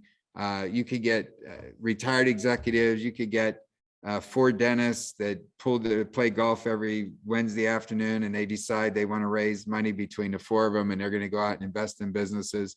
So you can find these people that are out there. They generally write bigger checks. You know, they could be 50,000 to 250,000, could be up to $1 million. Okay, depending on what the business is and you. The three things they're looking for is they want a high rate of return. They don't want a high rate of return as venture capitalists, people that deal with startups. They want insane returns. But they like to see some sort of about a 25% annual increase cash on cash. So that doesn't mean you have to be paying them 25% dividends every year. They understand business takes a while to get going, but all of this is really predicated on the exit. Okay, what are they going to get when they sell? And a lot of individual investors look at it two ways. They'll talk about a return or they'll talk about cash on cash. So they'll say, when we sell this business, I want to get three times the money I put in. So if I put in 500,000, I want to cash out $1.5 million. Now, that's their goal, and that's what they'll tie your additional stock to. So there's all kinds of ways to work this out. They may want, or you may want, some engagement in the business. The big word there is some, okay? Remember, you're going to be the CEO. You're going to be the person running the business. So when you go out and look at investors, you want to talk specifically about what the roles are. Now, keep in mind, these are small, successful business owners. They got a lot of, they can help a lot. Okay, so they can be advisors for you. They can help you in a great deal. But to me, the best thing to do, particularly when you're meeting these people, is to be very clear on what the roles are and what the goals are. So there would be some sort of an operating agreement so they understand how much they're advising and how much they're involved. A lot of them will want a board seat, which is fair. That we get into talking about how big of a board and who gets a board seat and who doesn't. And, you know, they like to do these things because it's a good story to tell. And they see you as maybe that child that they don't have that's interested in a business because, again, they've been successful. And the great thing about these types of investors are they know other people. So even though you start to network with these investors, you start to meet with them, even though they might not invest, the last question you should always ask them, whether they invest or they don't, is, who else should I be talking to? Who else do you know? I just had a person in speak at my class last week, and he was talking about his search, and he was putting his deal together when the collapse happened in 2008. So it's just his story is just great. But anyways, he said that what happened was he had the deal worked out. And he had investors, because of the stock market in 2008 basically crashing, that said, I'm out. So now he had to go out and raise more money. And he said, probably the biggest extra equity that he got was he went back to one of his investors who said, look, I'm out. I can't do this. And he said, well, do you know anybody else? And he said, yes, I do. And he referred him to somebody who did invest. So it's another network to get involved with where they know it. The other thing that investors like is, it's just like venture capitalists. They like to know that somebody else is investing. One of the first questions they'll ask is, who else are your investors? Because as soon as you get one, the second one comes a little easier because they know somebody else looked at this. So it kind of helps them validate the deal. Generally, investors don't want to get into the weeds on all the due diligence you're doing. An executive summary is usually pretty good for them, plus some questions. But if they know that two other people are in, they figure, well, they helped vet it, so now I'm comfortable. The three of us looked at this and we're all in. Okay. Professional investors, again, search fund investors, they want to invest in you, and then family offices and funds. These are people that are putting money to work. I mean, this is what they are. And they want to get their money out there. Okay, the first place you want to go is to a bank. Senior debt. The nicest thing about bankers is they're generally the cheapest capital on your balance sheet. You know what their expected return is. They give you a commitment and they say, here's how much interest you have to pay us. This is when we want you to pay you. This is when we want you to pay us. They're very simplistic. They're not looking to get some giant payoff. All they want is their money back with their interest. That's all they want. They don't want, if you sell it for 12 times what you bought it for, they think that's great because they're going to get all their money back plus their interest. And the best part is you'll probably go do it again and they can be your banker again. So they're great. Now, they're the first in line to get paid back regardless, okay? Good or bad, they get paid first. And they are the ones that take the first position, the lien on the business and all of that stuff. And again, this just goes back to risk and reward. You know, they want to minimize their risk, so their reward's not very high. Investors, on the other hand, they have a higher risk, their reward's a little bit higher. So this is banks and alternative lenders. Generally, they amortize the loan over 5, 7, or 10 years. And again, the best part about it, they're very explicit at the beginning. Here's the terms. Here's how we want to be paid back. Then there's this thing called mezzanine debt. This is somewhere between bank debt and equity. So where you would use mezzanine debt is if you're, let's say you're doing a deal and we'll say the purchase price is $6 million. And the bank says, okay, we'll give you 2 million. And so now you need $4 million more. So you go and you find investors and you raise another 3 million. Let's do it the other way. Bank gives you 3 million, about 50%. And you get $2 million raised from investors and you got $1 million in between you need to raise. You can go after mezzanine debt. This is generally high interest rate, 12 to 15%. It's that because they don't have any liens. You know, they're behind the bank. So if everything goes south, the bank gets all their money first. They might not get their money. Their payments are interest only. So you don't have to pay back any of the principal to start with until at some point in the future. They may include some sort of equity warrants to protect the money. Okay, so they might have some conversion to stock later on. These deals are all negotiated. They can be negotiated 100 different ways. Is there a question now? The one thing you got to be careful with is personal guarantees. For a lot of smaller deals, the loans could be SBA backed. So the Small Business Administration is a great source to help businesses get started or for you to buy a company. The big problem is they demand a personal guarantee and they stay with you. So you just got to be careful of whether you want to do that or not. You got to really believe in a business. The nice thing about the SBA, they could finance up to 80% of the transaction. I go back to my friend Jake Cervella out in Seattle. He did his acquisition with no investors. He actually, the woman who speaks at my class, who does SBA loans, she found the business for him to buy. He networked with her, was looking, saying, hey, you know, if I find a business, are you going to be my SBA lender? Yes, yes, yes. And she ended up finding a business that he eventually bought. So he owns the business 100%. He had enough money to put down about 20%, and then he borrowed the rest from the SBA. So he's got no investors, just him. Again, personal guarantees are required of the owners and executives. And this is where sometimes investors get a little skittish. They might not want to be involved in an SBA loan. And you know, the SBA, they're like the bank. They want to get their money back. And for those of you who don't know, what the SBA does is they guarantee the bank's money. So a bank will actually loan you the money. So in my friend Jake's case, Live Oaks Bank out of North Carolina is the bank. They went to the SBA, got an SBA backed loan. So the federal government's backing, and they generally will back it up to 75 or 80% of the loan. So if you don't pay the money back, the bank gets 75 to 80% of their money. Then the SBA comes back after you to get that money back. Okay, so the banks feel more secure lending the money because they have the government backing it up. Okay. Okay. Then you get into some alternatives. We talked about mezzanine debt to fill the hole.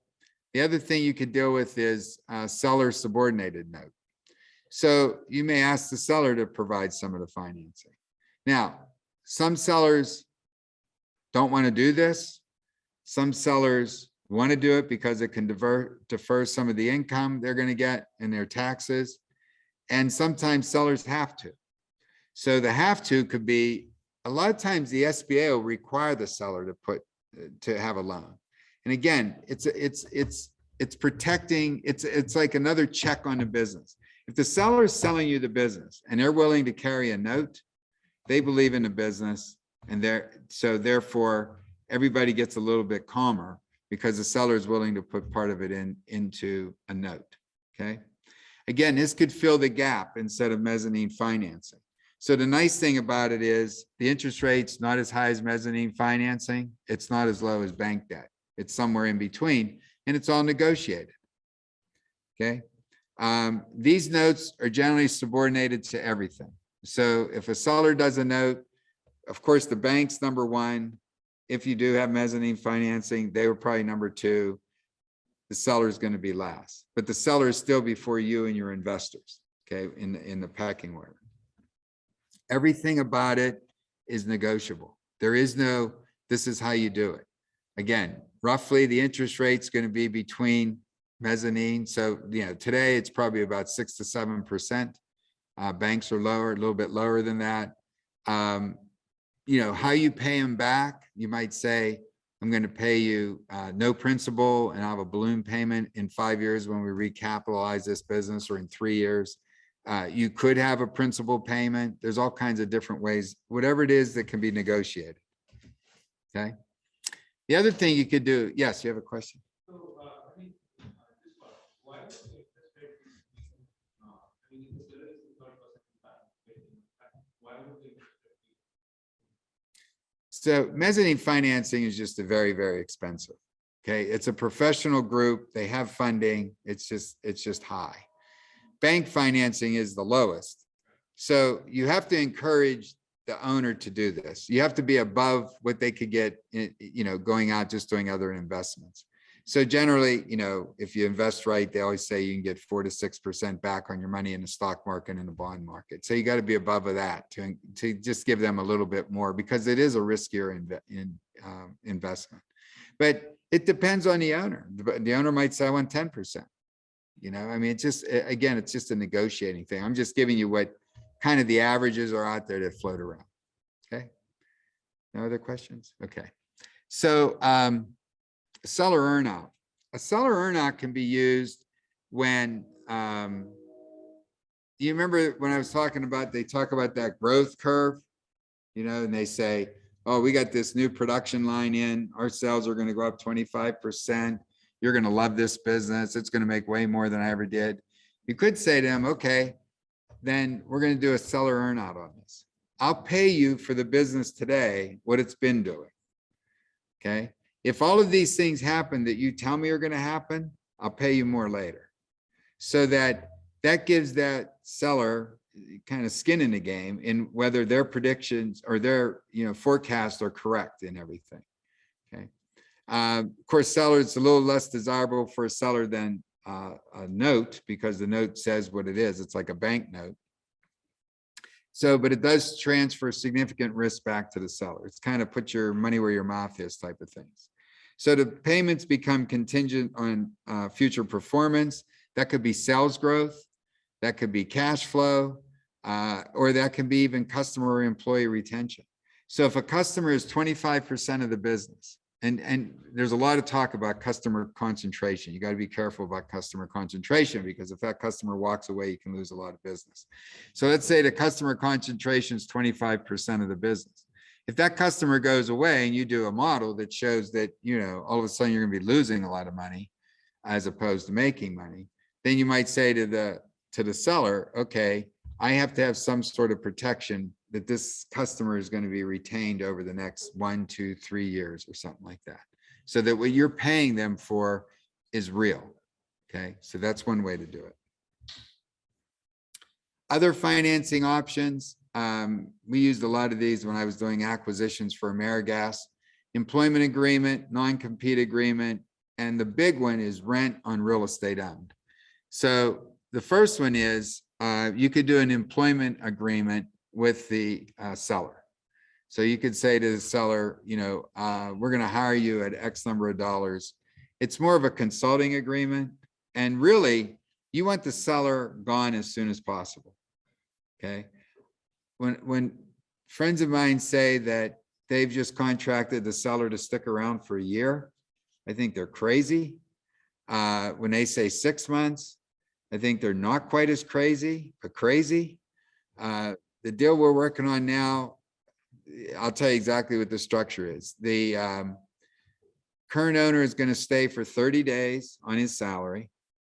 Originally, the investment banker wanted a 12-month employment contract, and I said, no way. So I said, we'll go 30 days with an employment contract, meaning the person's going to come to work every day, help with the transition, help calm all the employees down, show them that we're all friends, and tell me as much about the business as they possibly can. The next 4 months, they're going to be a consultant out of the building, so we don't want them in the building. And we're going to wait, we're going to pay them, I forget how much, so much a month as a consultant. So they have to be available on a phone, email, or if I need them to come into the office. And then the last 2 months or 3 months, I think it's a 9-month deal. In the last 3 months, it's lesser amount of money and they only have to be available by phone. And we have a question. Justin, seller earnout and SBA can't go together, right? Seller note and it, Seller earnout and SBA can't go together. Right. I don't know. The SBA generally, the question is, can a seller earnout go with an SBA loan? I don't know that answer. Yeah, I agree. Dave's comment was it'd be a yes. I'm pretty sure it would be a yes. They're lending X percentage. How you do the rest of it, they don't care. Because they're, as Dave said, they have a lien on everything, including you. So their money's pretty good. And if you had to work something out with the seller, that's fine. As long as you can support it and still pay your debt, they're probably pretty good about that. Okay. So the employment agreement we're working on now, here's why I say you don't want an owner around 6 months or 12 months. The owners run this business for a long time. They have a certain way of doing things. Okay. And you don't need that because you're not going to do anything right away, but eventually you're going to start doing small changes. That's why you're buying this business. It's a diamond in the rough. You're going to start to be doing things that are a little bit different. And you don't want somebody over your shoulder saying, we tried that once before, it didn't work. Or we did this, or I wouldn't do that. Or you just don't want that. The other thing you really don't want is, what are you signaling to the employees? They've worked there for 20 years.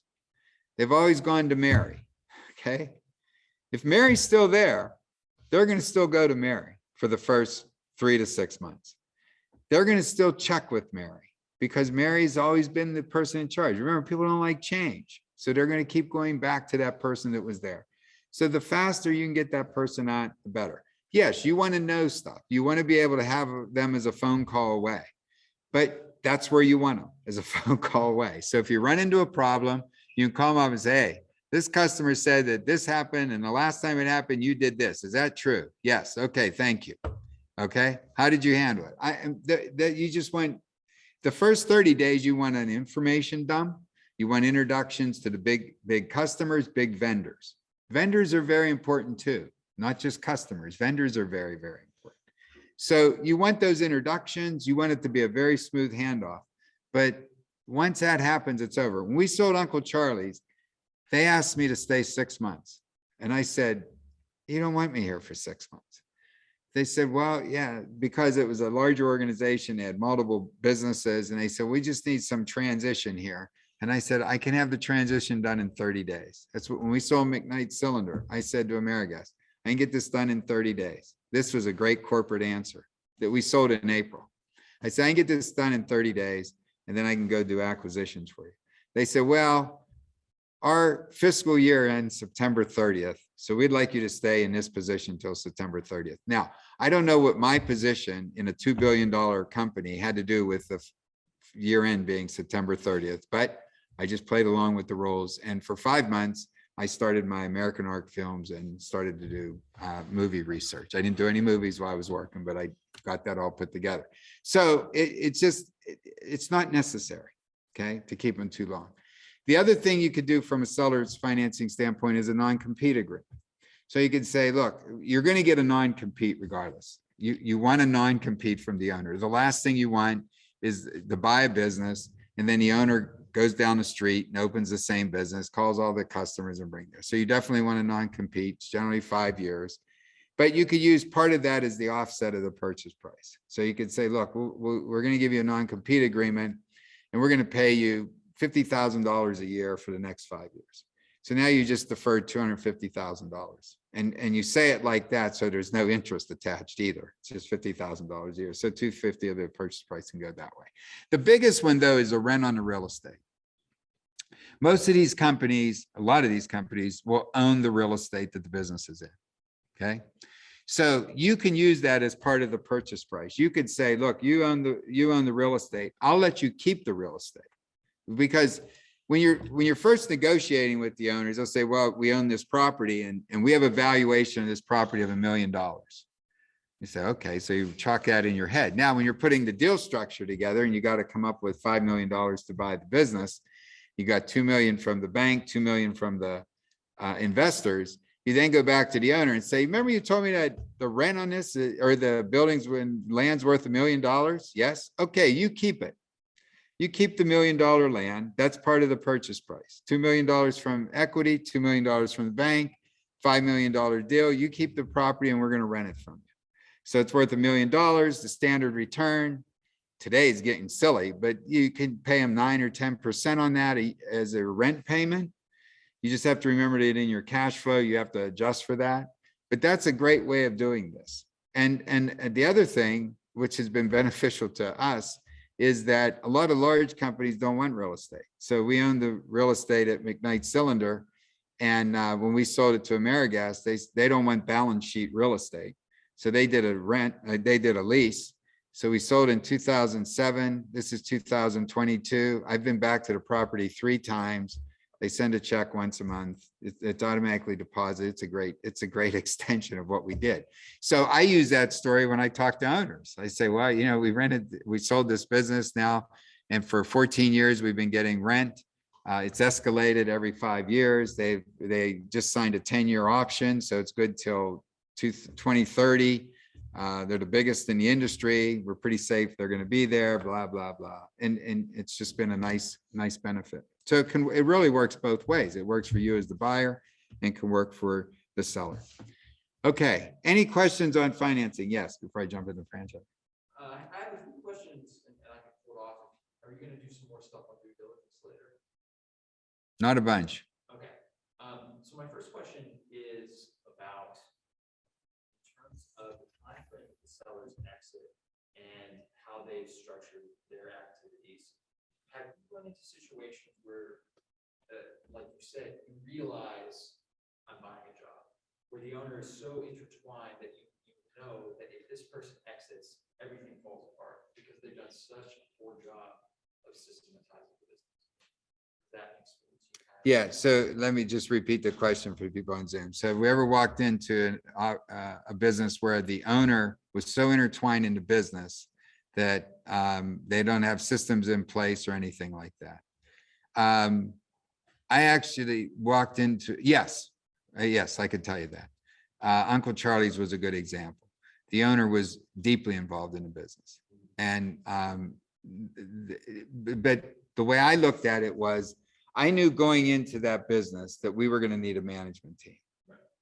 And I knew that I was going to need 3 key people that were going to be brought in, and eventually brought them in over the first year. So it wasn't a deterrent.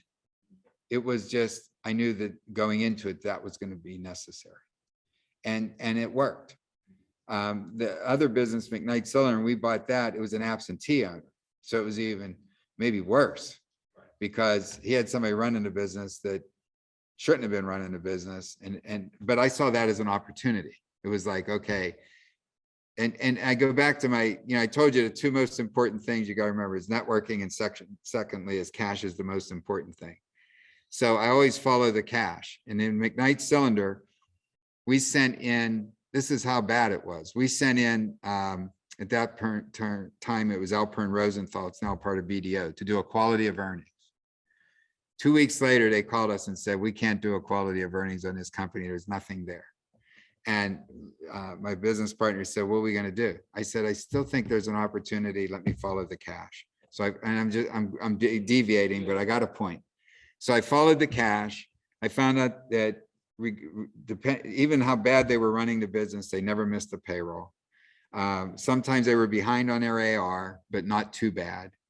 And I understood their receivables. So I said, this is what we're going to go on. We're going to go into cash. So we changed the pricing a little bit, got a deal, and then moved on. That business, because it was being run so poorly, the opportunity I saw is, again, put systems in, put the processes in, professionalize it, you'll do a lot better. Can I part to that? Please, and I want to make sure that answered your question. It does. It segues what I wanted to ask, which was about the relationship between the quality of disclosure and the business valuation. So you mentioned, for instance, concentration risk. And I've had experience of going into a company where you ask them, what's your concentration risk? And their customer database is in such poor shape that they cannot give an answer. There's no master subsidiary relationships mapped out. They have no idea.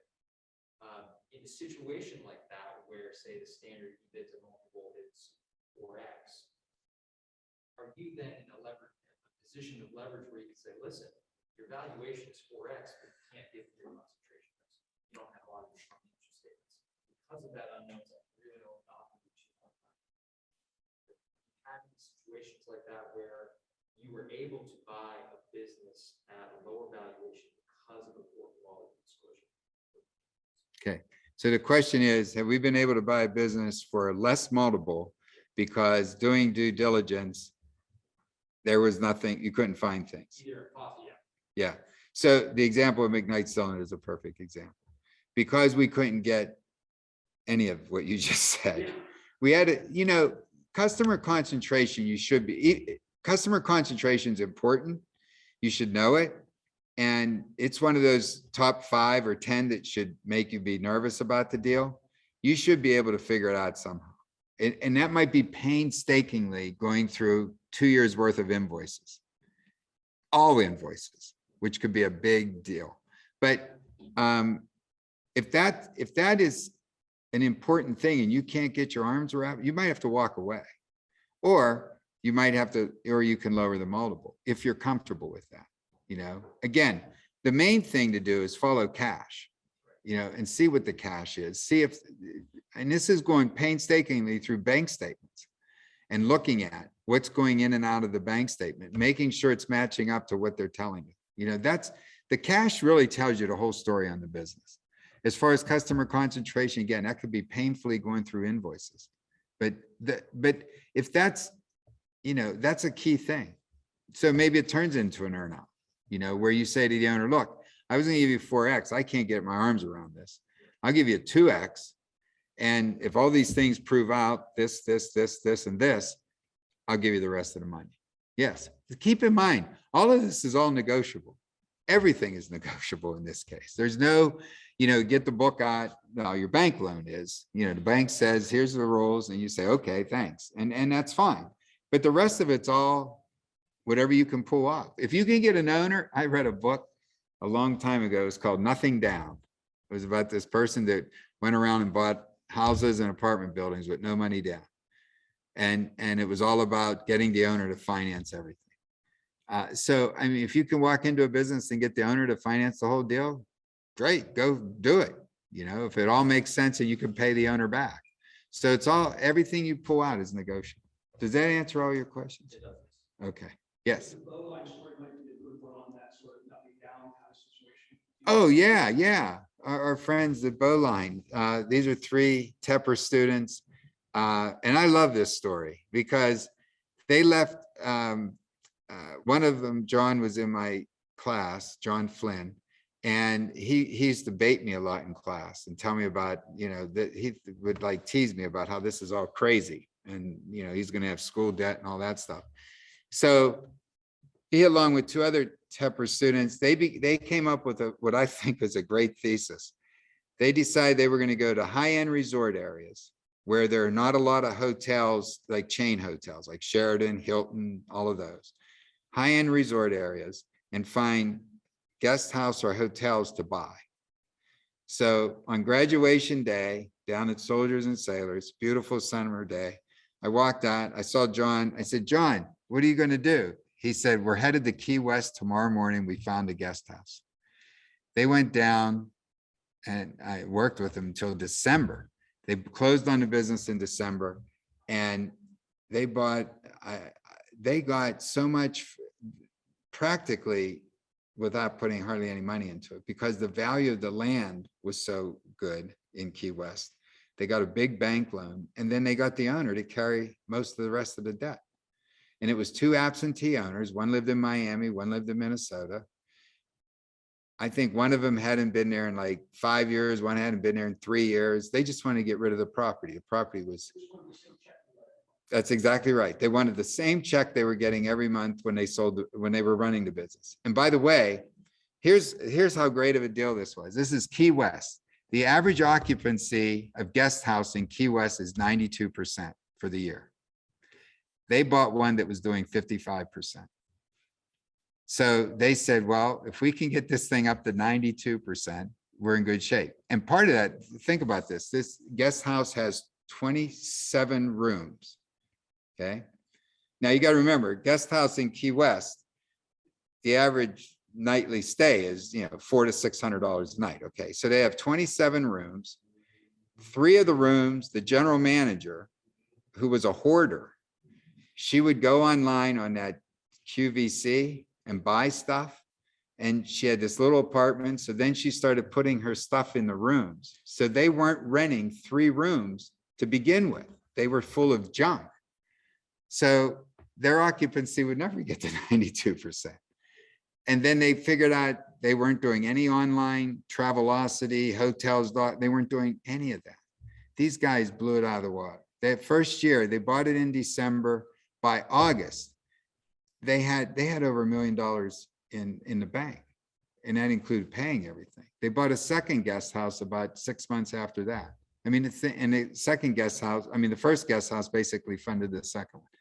But their whole thesis was this: find this resort. They looked at Martha's Vineyard, Key West, Sedona, Arizona. These are the places they were going.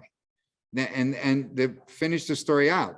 There's 3 of Tepper students. They have a 4th Tepper student now, and they just bought another one in the American or the US Virgin Islands. They just bought another guest house. So I think John graduated in 17.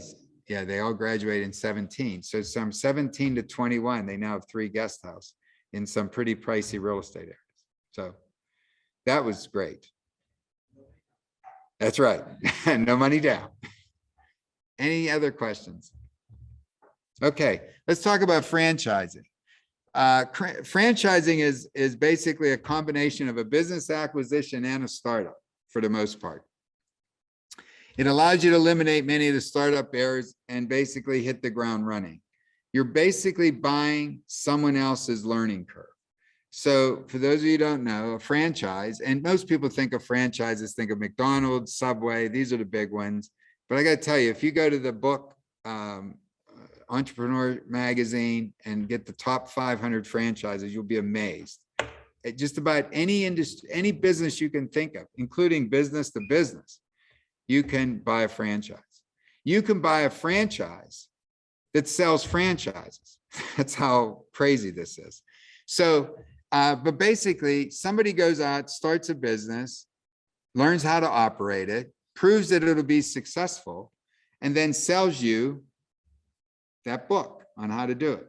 So I brought Smash Waffles today. This is our goal with Smash Waffles. My business partner found this down in North Carolina, was one store, liked the concept, made an agreement with those people that started the business that we could franchise it.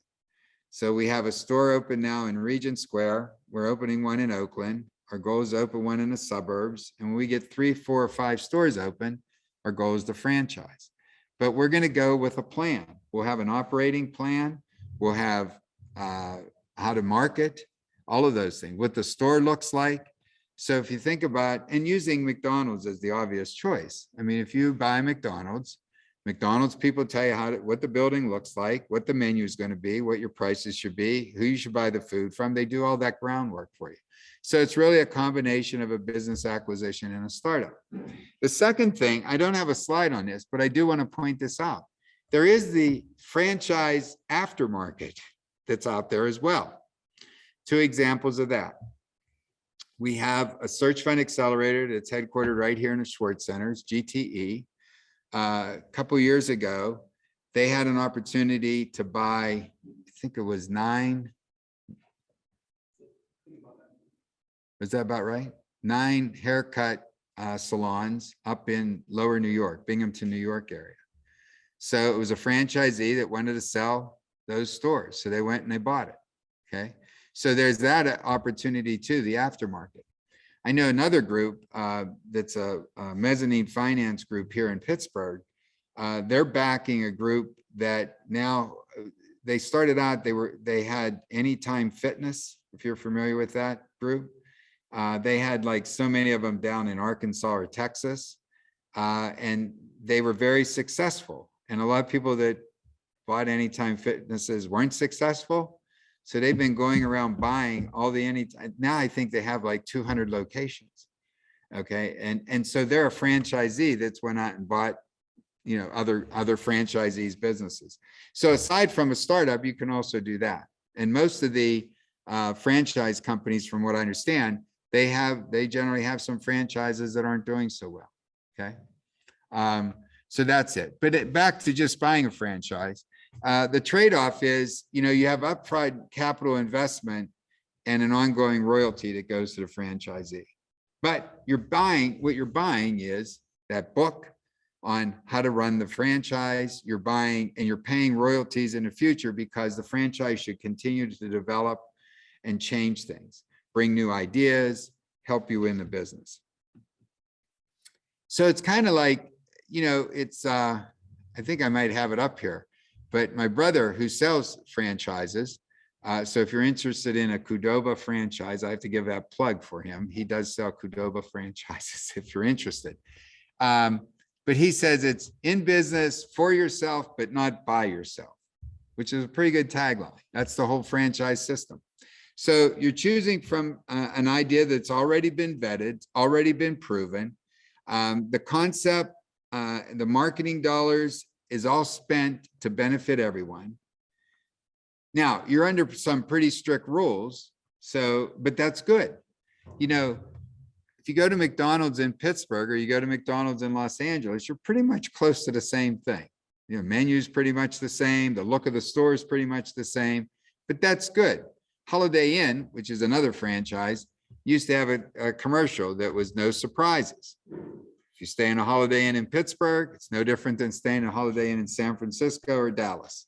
No surprises. And people like that. They like to walk into a place and know that, hey, we have McDonald's or Holiday Inn back home, and I'm going to go to that place. So this constantly investing in the concept is what the franchise does, and it helps grow your business. Okay. There should be new development. That comes from both sides. This is what's kind of neat.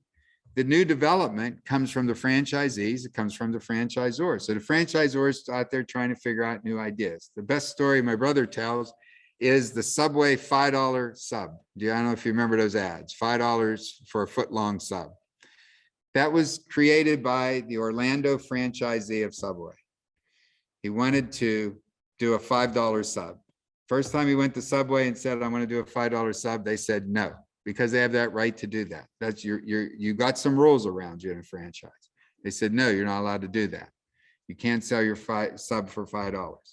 So how he got around that, and this is what my brother said is the trick, is you say to the franchisor, we're going to do a test and see if this works. So the franchisor, Subway, said, go ahead, do the test, see if it works. And it was huge success that the franchisor said, hey, we want to roll that out to all the Subways across the country, create a marketing event around it, have television commercials, all of that. That grew out of a franchisee. Same with the Big Mac. The Big Mac was created by by a franchisee in Pittsburgh. Is if you go out to Irwin, locally here, there's the Big Mac Museum. That store is owned by it was owned by the franchisee who created the Big Mac sandwich. Now, at the same time, the franchisor is coming up with plans and new ideas that comes down. So again, it's good for the whole system. So you benefit from that. Pay a royalty for it. Okay. The bad. Each franchise is limited on growth generally. So you'll have some sort of a territory that you can't go beyond, and you can have the same group right next door. So depending on the franchisee, your territory could be as small as where you are. So I've heard of some of these like Duncan and some of the other ones where the protected territory is only like, 500 feet or 1,000 feet. They could put a store across, they could sell another franchise across the highway because, you got traffic going one way and traffic going the other way. And if McDonald's decides that, hey, we want traffic going both directions, they could put one right across the street. So you're limited by your territory or your license that you have from the franchise. So there are some rails around it.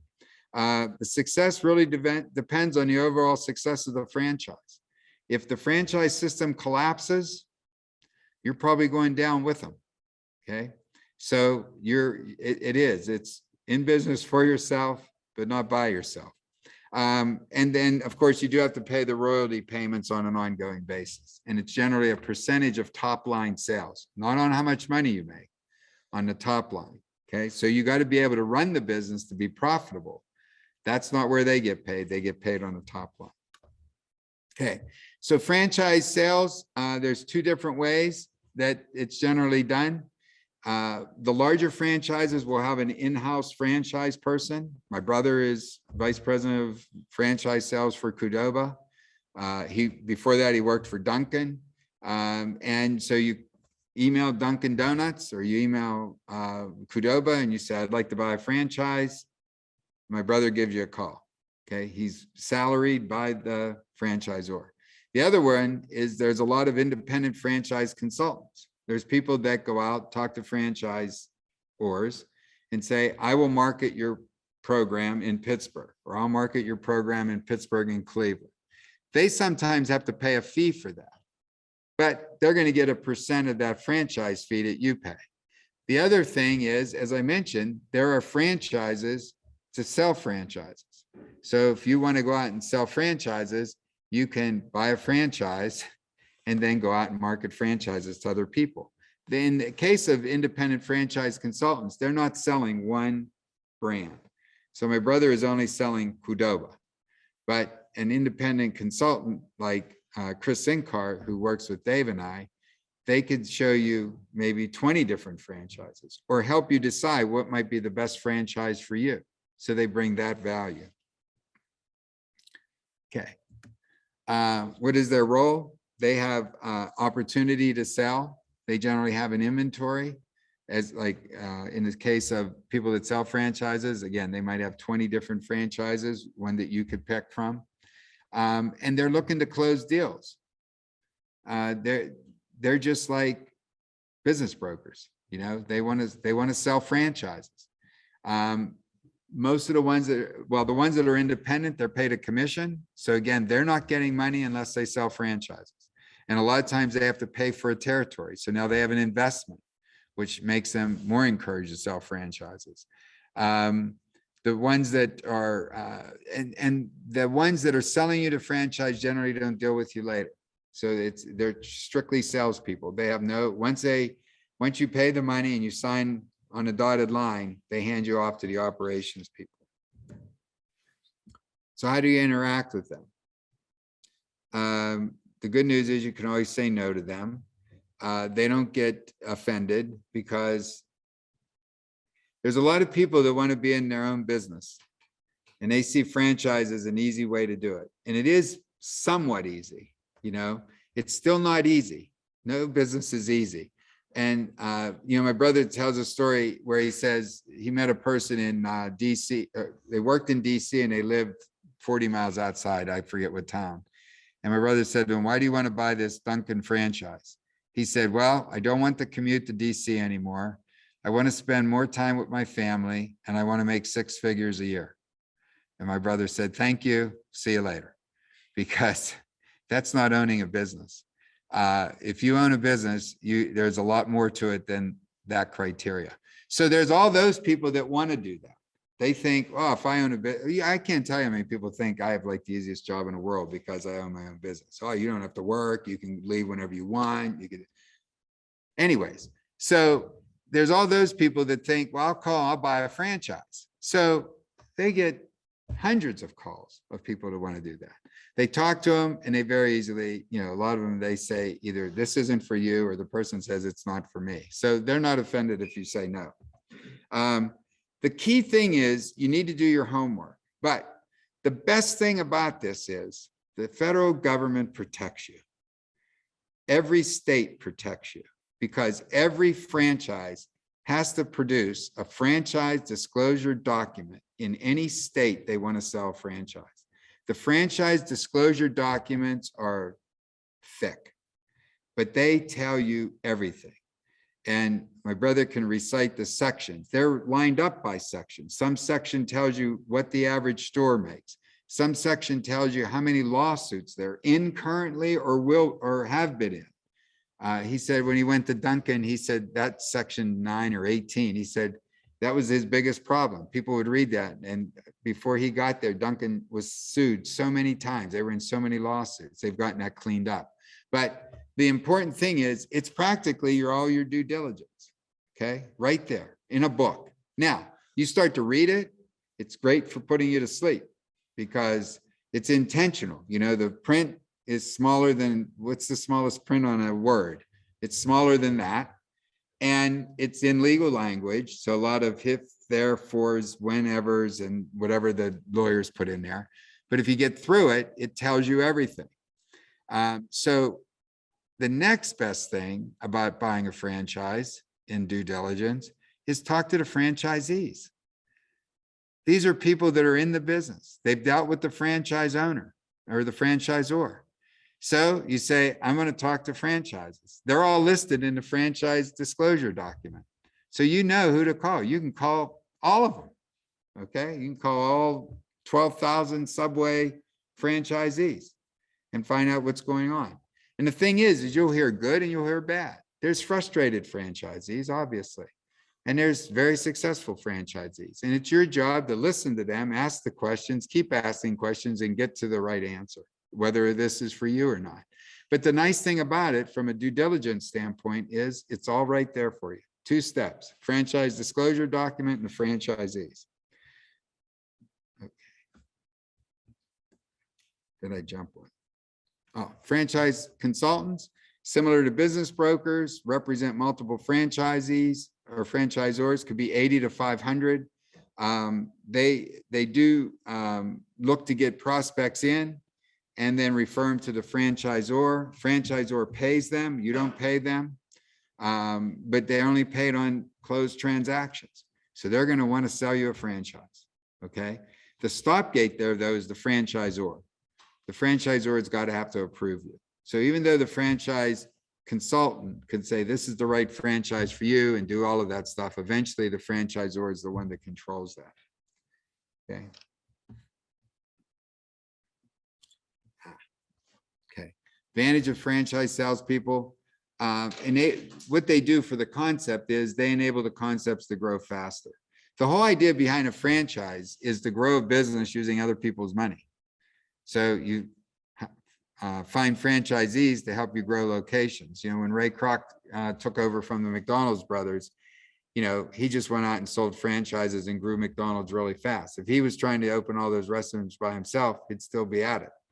So that's why it's a good way to grow a business for the franchisor. And that's what these franchisee salespeople do for. It does help you find an opportunity. Like I said, if you look at the Entrepreneur magazine, top 500 franchises, it's all broken out by categories. You like cars? There's, painting cars, repairing cars, oil changing cars, all of that kind of stuff. You like business to business? There's those types of services, accounting services, tax services, all those things. So you could just go through there and find some type of opportunity that's that you think you might like, and talk to a couple franchises to see if it makes sense for you. And so it becomes somewhat of a better match process in looking for an opportunity. Okay. Now, sometimes geographies are clouded, you know, some markets might be sold out. There's all those things that are built into each different franchise, but you just have to see what makes sense for you. Again, just like the businesses, you're going to look at hundreds and hundreds of businesses. You might look at probably not so many franchises, because you can narrow it down a little bit better and do due diligence a little quicker, but you can get there. Okay, the problems. The salespeople, the sales consultants only get paid on sales. Therefore, they push to get the deal closed. So my business partner, Jim Rudolph, he was the franchisor for Rita's Italian Ice. He bought the company. There were about, at the time, about between 400 and 450 franchise locations. The problem was about 200 of those locations were awful, because when the founders were selling franchises, you came to them and say, we want to buy a franchise. They said, okay, here, give us your check. Here's the book, open the franchise. So franchisees were making really dumb mistakes. You know, they would say, oh, well, I live in this neighborhood and I like my neighborhood, so I'm going to put my franchise here. Or they said, wow, this rent out here on the highway is $3,000 a month, but the rent in that back alley is only $500 a month. I'll put my franchise there. So there were a lot of mistakes made, and it was because they were just selling franchises. Jim told me that they had to, I mean, he grew it from about 450 to like 680 franchises. That's the story he tells, but I know that it went from 450 to about 300 franchises up to 680, because they had to clean out a lot of franchises that were in bad locations, run by bad franchisees. The franchisors will vet you. Now, you're all smart people, so you'll be fine, but they get a lot of people that are just not capable of running a business. So they should be vetting that, okay? The salespeople generally won't talk about what I call the dirty laundry, but remember, you have the franchise disclosure document, and you have the franchisees. And I would say you have to, you know, knowing Jim's experience with Rita's, when you're calling franchisees, you got to, you know, kind of read between the lines, because you might get some that are saying a lot of bad things about the franchisor, and you might want to just talk to the people that have been successful or moderately successful to see if those things are true. Because some people are just, they shouldn't have been a franchisee. They are a franchisee, and they might not be giving very good information, okay? And of course, it's always buyer beware. It's buyer beware whatever business you buy. There's nobody protecting you except agreements. And that's why in the classes, we talk a lot about what you need to do, whether you're buying a business or buying a franchise, as far as making sure your agreements are correct. Okay, so financing a franchise. Okay. In general, these businesses are generally easier to finance than a startup, because there's a proven track record. If you go to a bank and you say, I'm going to open, pick a franchise, Wendy's. You know, they've heard of Wendy's. They probably had lunch at Wendy's. They've probably been to Wendy's 7 times this year. They know Wendy's. They either like it or not like it. They know that they're successful because everywhere they go, there's a Wendy's. So they're probably a little bit more apt to give you financing for that. So it's a little bit easier than walking in saying, hi, I'm Len, and I'm going to start a hamburger store. Okay. So that helps a great deal. A lot of the franchise organizations have developed relationships with banks. So they have banks that you say, I would like to do this. They vetted you and they say, well, you would be a good franchisee. Talk to our bank. They'll help you with lending you money, because they want to grow their franchise system. So it's a win-win. Once they vetted you and now they have a relationship with the bank knows that the franchisor has vetted you. So then they're more apt to give you a loan. So it's a little bit easier again than going in and saying, I'm Len and I want to start a franchise. Some even do in-house financing. And they can do it in a variety of ways. I know that back in, I don't know, maybe the 80s or 90s, McDonald's started to do the real estate. So they would basically buy the ground, build the building and rent it back to you. At one time, I read McDonald's is like one of the biggest real estate companies in the world because they were helping franchisees as well as building up equity in their business, but it saved the franchisee from having to put up a building, finance putting up a building. So some of them have it internally. Okay, so what your needs are is there's generally a franchise fee. Franchise fees can run from 15,000 to 100,000. So you have to pay that money up front. That's basically, you get their operations manual, you get part of their marketing, you get training. Most franchisees will bring you in-house for training. So I was the telecommunication company, I had VoiceTel, we were a franchise. So I went to Hudson, Ohio for 4 days to get training. They gave us all the materials. They helped us with buying equipment, sourcing equipment. They did a lot of that to put us in business. So that was a good thing. The second thing is you will have some sort of investment in business equipment, furniture, inventory. Remember, if it's a franchise and it's going to have a location, they're going to tell you what a location has to look like. You got to have this many seats. They got to be this color. You got to have this kind of iron to make waffles. You got to have this kind of oven to cook this. Or if you're doing some other type of franchise, say a tax business where you're doing people's taxes, there's some program you got to buy. There's certain computers you got to buy, certain office furniture, certain signage, which is expensive. They're going to have a list of things that you're going to have to buy so that you fit in the system. So that when somebody who lives in Philadelphia and has always gone to Liberty Tax, they move to Pittsburgh, the Liberty Tax sign looks the same, the inside looks the same, the programs are the same. And these figures can go from 30,000 to 3 million. And the best is, my brother refers to person in a van franchise. So you could buy a franchise, which is really buying a job, which I'm not advocating. But he says there's things out like, pet shampoo people. So they buy a van, drive around and wash pets. Maybe then they buy another van, hire somebody to wash pets, and they grow the business that way. That's probably a low entry fee. Now, if you want to open up a Hampton Inn, which is a franchise, it's probably going to cost you $4 or $5 million to put up the building, put the rooms together, all of that stuff. So but the franchise disclosure document tells you what you're probably going to spend. You'll know what the upfront fee is. You'll know what your royalty fee is, and they'll give you an idea. Most franchises will say, here's the equipment package you need to buy. Pick A, B, or C, depending on the size of your business or size of your building or your location. But you'll know all these things, but that's something you got to have to come up with as far as the fee. Okay. Most equity in these types of things come from the family. This is, the franchise, they want buy-in, significant buy-in from you so that you're committed. If you don't pay for something, you're apt not to do as well. But when you're paying for something, you do. And you can get investors that'll participate as passive partners and let you run the business. A lot of times franchises will require that there is, if there is an investor group, they want to know who the operators are going to be, and they want to make sure the operators can be successful. There are what they call master development opportunities.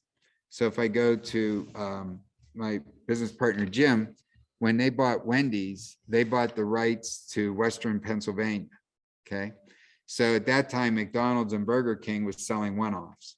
So if you wanted a McDonald's and you were only going to open one store, you could buy one store and open it up in Irwin, Pennsylvania. But when Wendy's started in early 70s, they were selling territories. They wanted big commitments. So they sold, Western Pennsylvania. And then generally with that, the franchisor will say, you're now required to open X number of franchises over a certain period of time. So, my brother was with Dunkin'. It was like, if you bought a territory and let's say Dunkin' figured out that you should have 30 restaurants in that territory. They would say, okay, over a 7-year period of time, you have to open 30 restaurants. That means you got to be open up 4 to 5 restaurants a year. maybe the first year they give you a pass, you only have to open up 1 or 2, but you got to show a path that you're going to get to 30 within that time frame. So it's, again, you're in business for yourself, you're running the show, you're borrowing the money, you're investing your money, but at the same time, you got these other things, these other commitments or kind of guardrails around you. Okay.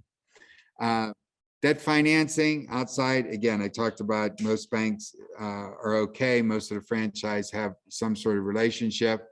Terms, from what I've looked at, are generally reasonable. 20 to 40% is an equity infusion, with the bank providing the rest. Again, remember, the banks are all about risk, not so much reward. They just want to make sure they get their money back.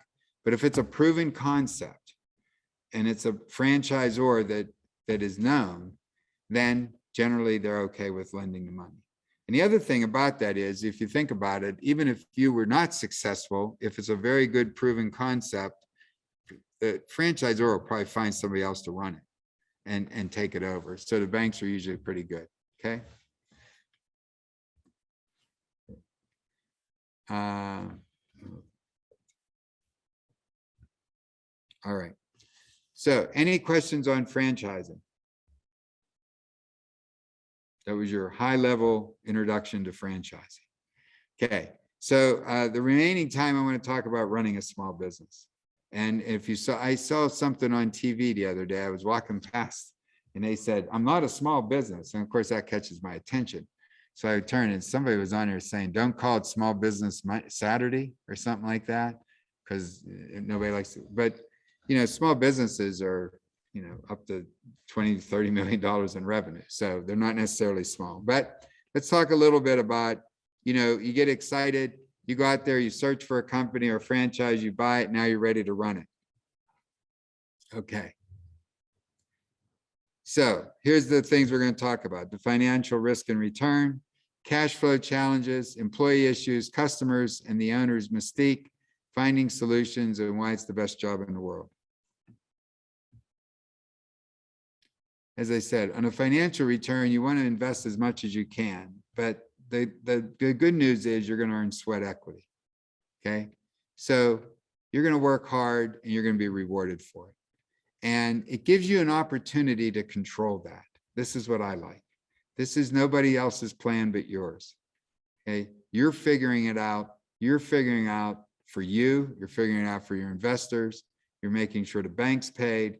You got a lot of stakeholders, but it's all about you. It's, you know, so some of you that are working, I'm sure you've been in a situation where the company comes up with some grand plan and they say, "Here's our grand plan for 2022. And you roll your eyes, not in front of anybody, but inside your head. You roll your eyes and say, "Oh, for goodness sakes, this is dumb." Okay, well, now this is a chance for you to make all the decisions so that you're going to control your own destiny. The biggest financial return comes at the exit, or, you know, maybe you don't want to sell the company. Maybe you want to just recapitalize it. That's okay. If you recapitalize it, you can get some money out of it, and you get a lot of money out of it. And if you think about it, well, let me finish this, and then I just want to talk one more thing about it. So it's somewhat delayed gratification. You should get a market salary. You know, you're not working for peanuts. You're not working, you know, having peanut butter sandwiches and living in your parents' basement. It's got cash flow. The owner was making money. The owner was getting a salary. Okay. So you're going to get a salary. So again, this is why it's much better than a startup as far as I'm concerned. But the real lucrative time is when you make some event, and that event is either an exit or a recapitalization. And I had a speaker in my class last week or 2 weeks ago, that summed this up just great. He has a formula, and if anybody wants to see it, I'll send it to you. And I've always known this intuitively, but he laid it out on a piece of paper. He said, if you buy a business for 5x, 4x, and you finance it with bank debt, okay? When your bank debt's paid off and you sell the business, even if you sell it for 4x on the same EBITDA, he shows us how much crazy money you make. So, I mean, if you think about it, let's do the math real quick in our heads. You buy a business that's $4 million, it costs you $4 million. You get a bank to put $2 million in, okay? You put in some money, your investors put in some money, and so you earn equity over a certain period of time. That $2 million now gets split between the investors and you. So you start, and if you do this at the right scale, I mean, it just shows that the power of being able to use other people's money, but at the same time, you're running it. So you could keep, I'm not advocating for you to remain the same. So now think of it. The more you go like this, how much that just multiplies. Okay. So that's where the true advantage to this all is. But that's just from a financial side. The other side is controlling it. It's making your own decisions. I remember one time we worked for 6 months on this new process when we were in the cylinder business. I had an operations guy, he was all excited, and we were working on this. Bought some new equipment, got started. We made the changes one morning, changed this whole line completely, ran it, and at noon we said, boy, was that a dumb idea. And by the end of the day, we switched it back. Fortunately, it didn't cost us a lot of money, but we were able to make that decision to switch back.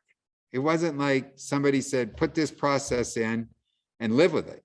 We said, we owned up to it. It was our idea. It was a dumb idea, but we got out of it quickly. I mean, you get that opportunity to do that. It's just wonderful. Okay. If you borrow money, you may need to personally guarantee loans. Of course, that's the risk. And in that case, you can get hammered 3 times. You can, if you lose the business, you could be unemployed, lose your investment, and bank comes collecting money from you. So, but I put that up there because there are financial risks. But as we talked earlier, you got an ongoing business. You're smart people. If you screw it up that bad, there's something went wrong somewhere. I mean, you just can't, I don't think you can screw it up that bad.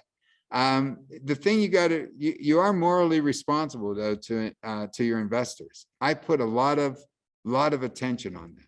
I mean, if I'm dealing with somebody else's money, it's more important. Their money is more important than my money. The bank's money is more important than my money. I mean, these are people that invested in you. They trust you.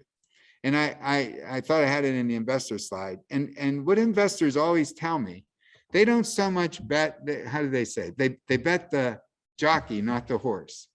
They might be interested in the business, but what they're really interested in is you. You know, my business partner, Jim, who was my first investor, he told me years later, he said, when you came to me with this cylinder refurbishing thing and we went out and looked at it, I thought, what the heck's this? And I have no idea about any of this. He said, but I thought you were a good person. He said, I thought you were a good guy. I figured you'd figure it out. So, and that resonated with me in 2 ways. One, that's what investors look for. It's you. And the second was that I took his money serious. I mean, I had money invested, not as much as he did, but I every day when we were dealing with cash, I thought about, I have a responsibility to this person's money. I don't want to lose it. Okay. Yes, I'm sorry, question. I want to save on that to ask. Like you, I haven't gotten background, so I'm familiar with the financial. I'm curious to speak a little bit about any non-financial diligence or management, IT, ISO standards, anything legal. Sure. Sure. The question was about due diligence, and this person has a finance and accounting background, so understands financial due diligence, but what other due diligence are out there?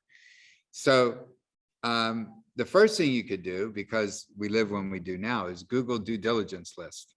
And you'll get this 5 or 6 page list of things that will categorize legal, operations, finance, sales, all of those things will be categorized from you. You go through that and you have to then scale that back to what your business you're looking at. So some of the big things, certainly customers and the whole selling process is important. You know, without sales, there is no business. You can have the best operations, you can have the best accounting team, you can have the best everything. You could be certified, all of that stuff. But if you don't go out and sell the product, nothing happens. So sales becomes very important. Customers become important. You want to due diligence on employees. What are the employee benefits? Well, how much money do these people make? You want to know when was their last raise, how long they've been there. If you see a company and you see that they have 25 employees and the longest person anybody's ever worked there is 3 years and the company's been around for 20, it's probably a problem there. Maybe their wages are too low. Maybe the owner is such a jerk. That's why they're leaving. I mean, so you start focusing in on all the pieces of the business. You could take that due diligence list and that'll give you kind of a blueprint. And again, you have to scale it back. For instance, if you're buying a manufacturing company, environmental is big. If you're buying a building, the environmental is big. Were there underground tanks ever? What was this building before? And I can give you a lot of stories on when we did environmental due diligence. The business we're looking at now, their business, there's nothing there that would make you think that there's an environmental problem. But my question was there ever an underground tank here? They have trucks, they're a distribution business. Yes, we used to have a gas station, a gas pump back there. Then we did a phase 2 on a property, we found gunk in the dirt, okay? So these things guide you through, but you got to think about it. So let's use environmental due diligence. So we did that, we're buying the property, there's trucks, it's industrial, we want to check the site. Now, you go buy a software company that's located on the 3rd floor of a 10-story building in an office park, you probably don't have to do, you don't need to do environmental due diligence. So you take that basic, as I said, I have 3 of them. If you want one, I'll send it to you. List. And then you have to go through and carve it out. But it's all there. Legal, can they sell you the business? Here's one thing you want to ask the owner first time. How many owners are there? Because I've run into situations, and again, when I was doing acquisitions for AmeriGas, where, I met, 2 family members, a brother and a sister running the business. They told me all kinds of stories about their parents, all this. I didn't know that they had some brother that they didn't talk to anymore that owned 33% of the business. And, the stuff that they had written about the corporation was that they had to have the stockholders had to unanimously vote. Okay, so that person became a problem all of a sudden. So there's a bunch, but like I said, it's easy to get a list with Google. And then you just have to read line by line and see what's going to be most important. But those are the highlights. Customers, employees. Remember, you're buying customers, you're buying employees. What kind of debt do they have? Have they ever been sued? Have they had product liability claims? They're all in that list. And then whatever you start getting uncomfortable with, those are the things you focus on. Okay, answer the question. Okay, good. Any other questions? Okay. As I said to you earlier, 2 things out of this, regardless of what you do, whether you buy a business, don't buy a business, buy a franchise, don't buy a franchise, just living your life. 2 most important things you could do is networking and pay attention to cash. I was talking to somebody just this morning about there are businesses that have gone into default because they don't manage their cash. You have to know what kind of cash you have and what kind of cash should be expected. So in every business I've had, we've had a daily sheet. It's a daily update. And it tells about sales, how much was produced, blah, blah, blah. The very top is how much cash do we have? How much cash came in and what's our receivables? And I could look at that at a glance and know how we were doing. So when pork prices at Uncle Charlie's went from $1.16 to over $2, okay, my most important thing was how are we on cash? And I quickly figured out, even though I'd been there only 6 weeks, I quickly figured out how much cash do we need to have in the bank and in receivables to know that we're going to be okay, that we're going to be able to make payroll. Okay. This is something you could tell. This is what I like to do. Business owners always know this because I always say to them, well, let me tell you this quick story and it makes a point. So I knew this fund, they were a bunch of serious money raisers. They raised this fund and they were going to buy this cheese company. And a friend of mine was involved with the fund and he said, we found this cheese company. It's really a great little company, $12 million in revenue. It's a family business. The owner, mother, or the husband and wife ready to retire. We're so excited about this. $12 million in revenue, good market share, blah, blah, blah. I said, oh, great. I said, who's going to run it? This guy, oh, he said, we are so lucky. And I don't mean to disparage anybody, but he said, we have a former vice president of Heinz going to run it. And I said, well, that's good. You know, I said, that's fine, but you ought to ask that person if they've ever had to make payroll. And if I say that to a business owner, they chuckle, because we've all been in that situation, because cash is so important. We've all been in that situation where it's Tuesday and you look in your bank account and you got $70,000. And on Thursday night, ADP is pulling $95,000 out to cover payroll. So you got 2 days to think about, where's that other $25,000 coming up with? Hopefully you got receivables coming in and you could chart it and know that you're going to be okay. But that's a serious concern. My point in all that is, and if any of you work somewhere, like I said, it's understanding that when you take these things over, you don't have Treasury Department, you don't have all these things that you do maybe as a manager at a large corporation. You don't have somebody who takes care of the employee benefits. It's all you. But boy, you get to learn so much. I know how to run a 401k plan. I know how about insurance. I know about officers. You just learn so much stuff. It's so fun because you learn the whole aspects of the business. But I say all this because the CEO should be the chief cash flow officer. That's your job. You got to know what's going on with cash all the time. And as I was talking to this friend this morning, they go around and look for businesses where people don't pay attention to the cash and they mismanage the cash, or they don't have a good finance person. I've been very fortunate. I mean, I pay attention to cash, but been very fortunate. You know what's fun about this? When you do this a number of times, like I have, you have a team, you have like a bench. It's like, you know, those basketball coaches, they get hired at a new school, they go to there and they bring their assistants with them. This is so much fun. So I have Charlie. Charlie was with me at McKnight Cylinder. That's where I found him first. We bought Uncle Charlie's. We needed a CFO, called Charlie. And plus we needed another Charlie because Charlie Armitage was leaving and it was called Uncle Charlie's. That's what I told him. So we brought Charlie in. He was with me there. I'm taking him to the next place because Charlie is great about paying attention to cash.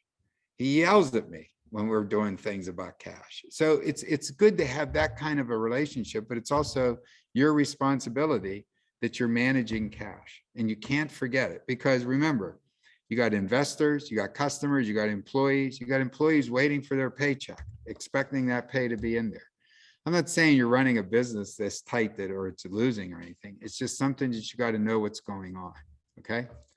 There, as you can tell, networking and cash are way up on my list. But the thing about cash, and this is the thing you got to not get stuck in, is, you know, you're going to talk to investors and you're going to do projections. And as my business partner says, you never see bad projections because, you know, it's always going like this, right? So it always looks great. So, but you got to be a realist, and that's why you got to watch cash, because sometimes, let's say it is going like this.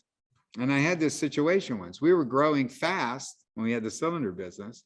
That absorbs a lot of cash.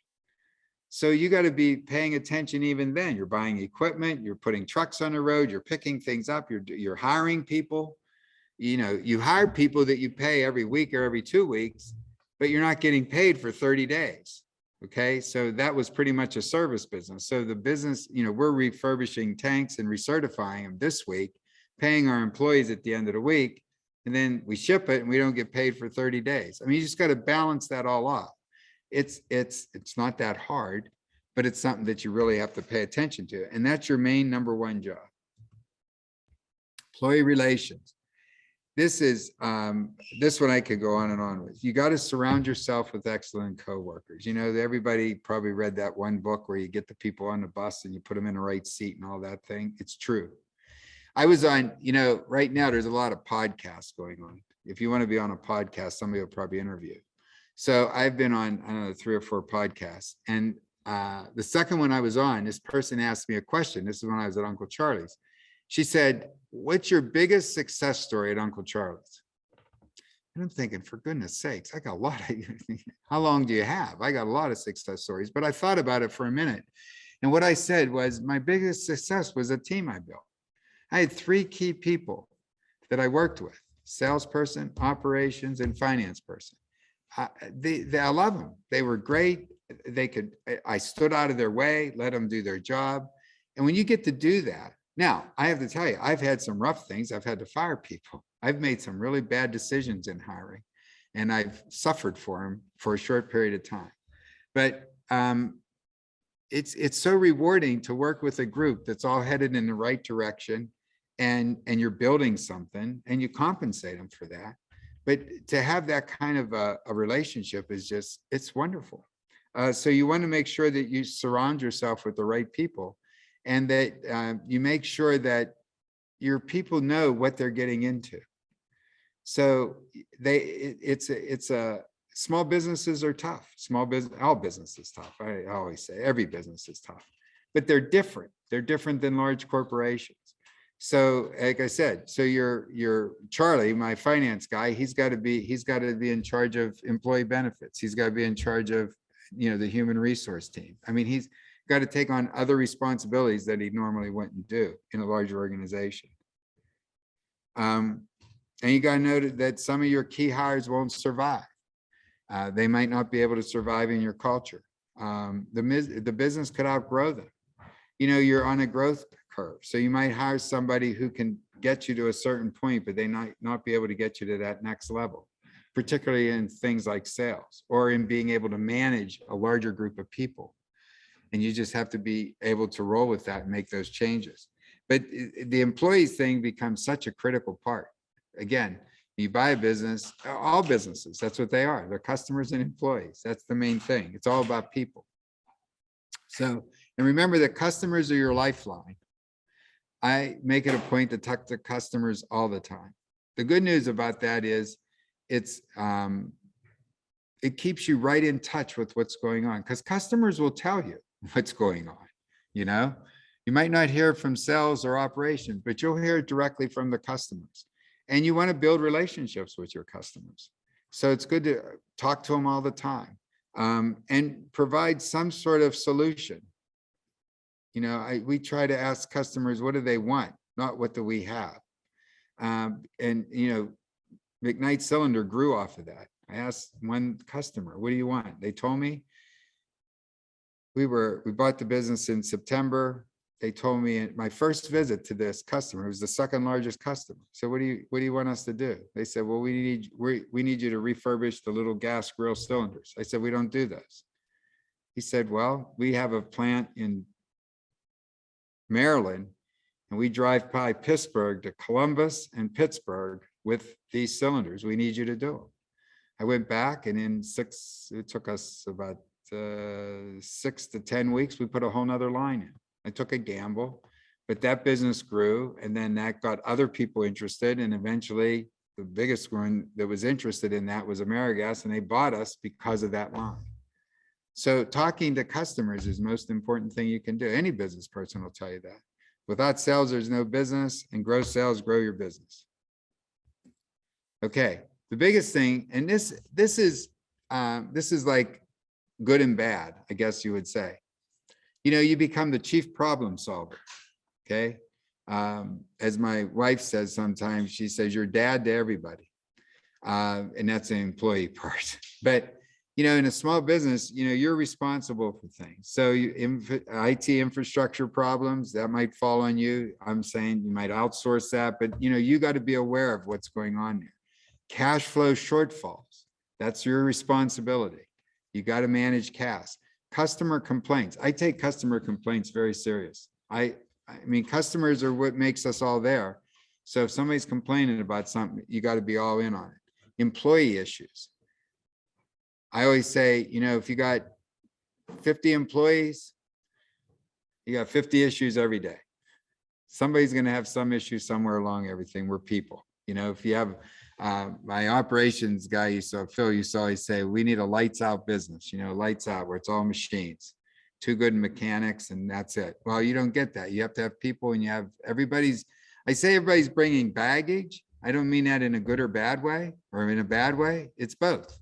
I mean, everybody's got issues. They got families, they got things, and you deal with it. They got, you know, the way they behave there. I mean, there's all kinds of things, and there's things that you got to be involved in. Operation management weaknesses, you got to sometimes fill in. You got to look at what the business needs. But, and a lot of this stuff is, again, you want a business that's sizable enough that you got help. You can't do this all yourself. You got to have somebody, you know, Charlie, he becomes our IT guy and our human resource guy, but he oversees it. And I can go to him with those things. Cash flow, of course, that's him and me too. Customer complaints, that's your salespeople, but you can't do it all yourself. You got to have good people that help you. And that's what makes it a lot of fun. And the other thing is develop a network of professionals that can help you. Just like when I was having pork pricing problems, what do? Call somebody in the industry. I'm a big believer. Everybody says, how do you learn industries? You can learn them in a couple of months.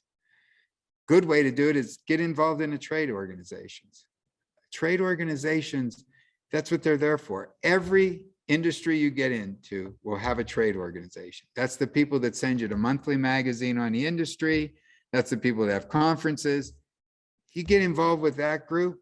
Number one, you learn. Number two, you got a bank of friends.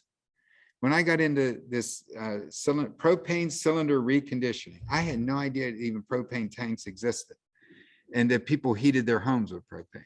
But I got involved in the industry. This is really funny. I was on the technical standards committee. We wrote the technical standards for the propane industry. I don't know how I got on that, but it was a great learning experience for me because we're refurbishing and recertifying cylinders. I need to know what are the ANSI requirements, the NFPA requirements. I need to know that stuff.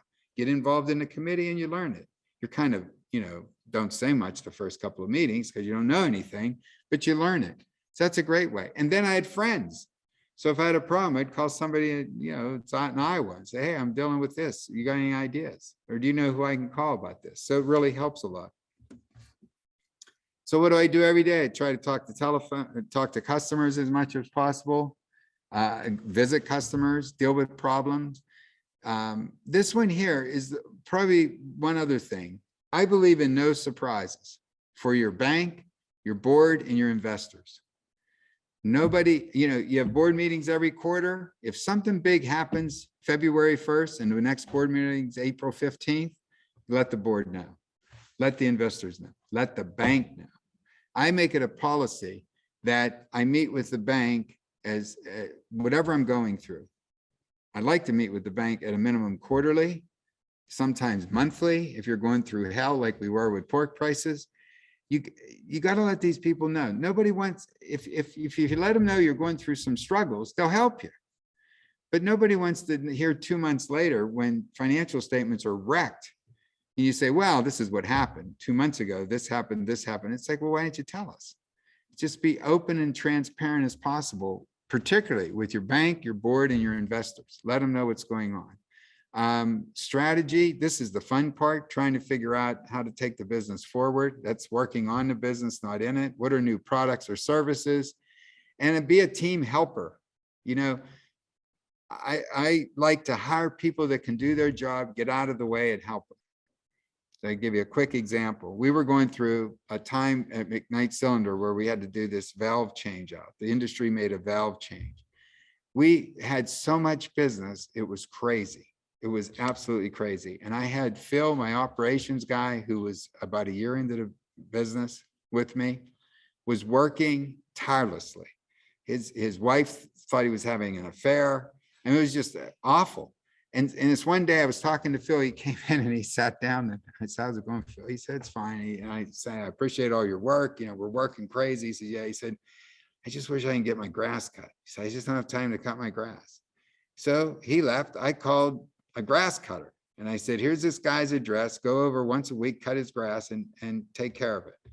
Because Phil was giving it all for the business and I just would do anything to help him out. That's just one little example, but that's it. You hire the right people, let them go, be there and support them though. So when they're having a bad day and all hell's breaking loose on them, let them come in and complain to you and then offer help where you can step in and help. I get to do business development functions, which is fun. You basically head up the big picture and then handle all the administration. It's great. So why is my job the best? I have complete control over my ability to succeed or fail. To me, there's no greater fulfillment. It's all you. And if you fail, you know, as they say, you pick yourself back up and go, but you work really hard and you don't fail. You know, you don't have to ask permission to do something. You know, if it doesn't work, you try something else. Great, as I mentioned before, building a team. I can balance my personal and work life. This is what's great. Somebody asked me one time, a long time ago, when I had a sporting goods business, why did I want to be in business for myself? And I said, because someday I'm going to have a little kid. And when that kid gets on the kindergarten bus, I want to be there the first day. I don't want to have to take a personal day off. That doesn't mean I don't work like hell. And that's the other thing. People always say to me, how many hours a week do you work? I have no clue. I have no idea how many hours a week I work. It becomes you. It's like it's not that you're always working, but it's always you, and you don't count hours. And of course you get to reap the financial benefits of growing your own business. That's really fun. Okay, so I do appreciate everybody coming. I could talk for hours and hours about this and tell you all kinds of war stories. When you get to be my age, you have all kinds of stories, and sometimes they're boring as hell. But we're looking to hopefully do a program. We're going to gauge some interest. So, you know, I've given you a very, very high overview, you know, but we can get down into the weeds. If you're serious about looking at this and exploring this, we would like to put together a program that basically takes what we teach here at Tepper to the students and put it into a program that we can offer at night or on a weekend or something like that. So if you're interested or something like that, maybe if you can let us know, and Dave and I, we're going to try and put something together. As I mentioned to you before, now that you've taken this, you know me, you've heard these stories and you've listened to my stories and all that, I'm yours forever. If you decide 3 years from now, you're going to do this, call me up, send me an email, say, hey, I came to your seminar back whenever you were selling smash waffles the first year, and you told me about this distribution business, and I need your help, and I'm with you. Okay. And with that, say good luck. Any questions?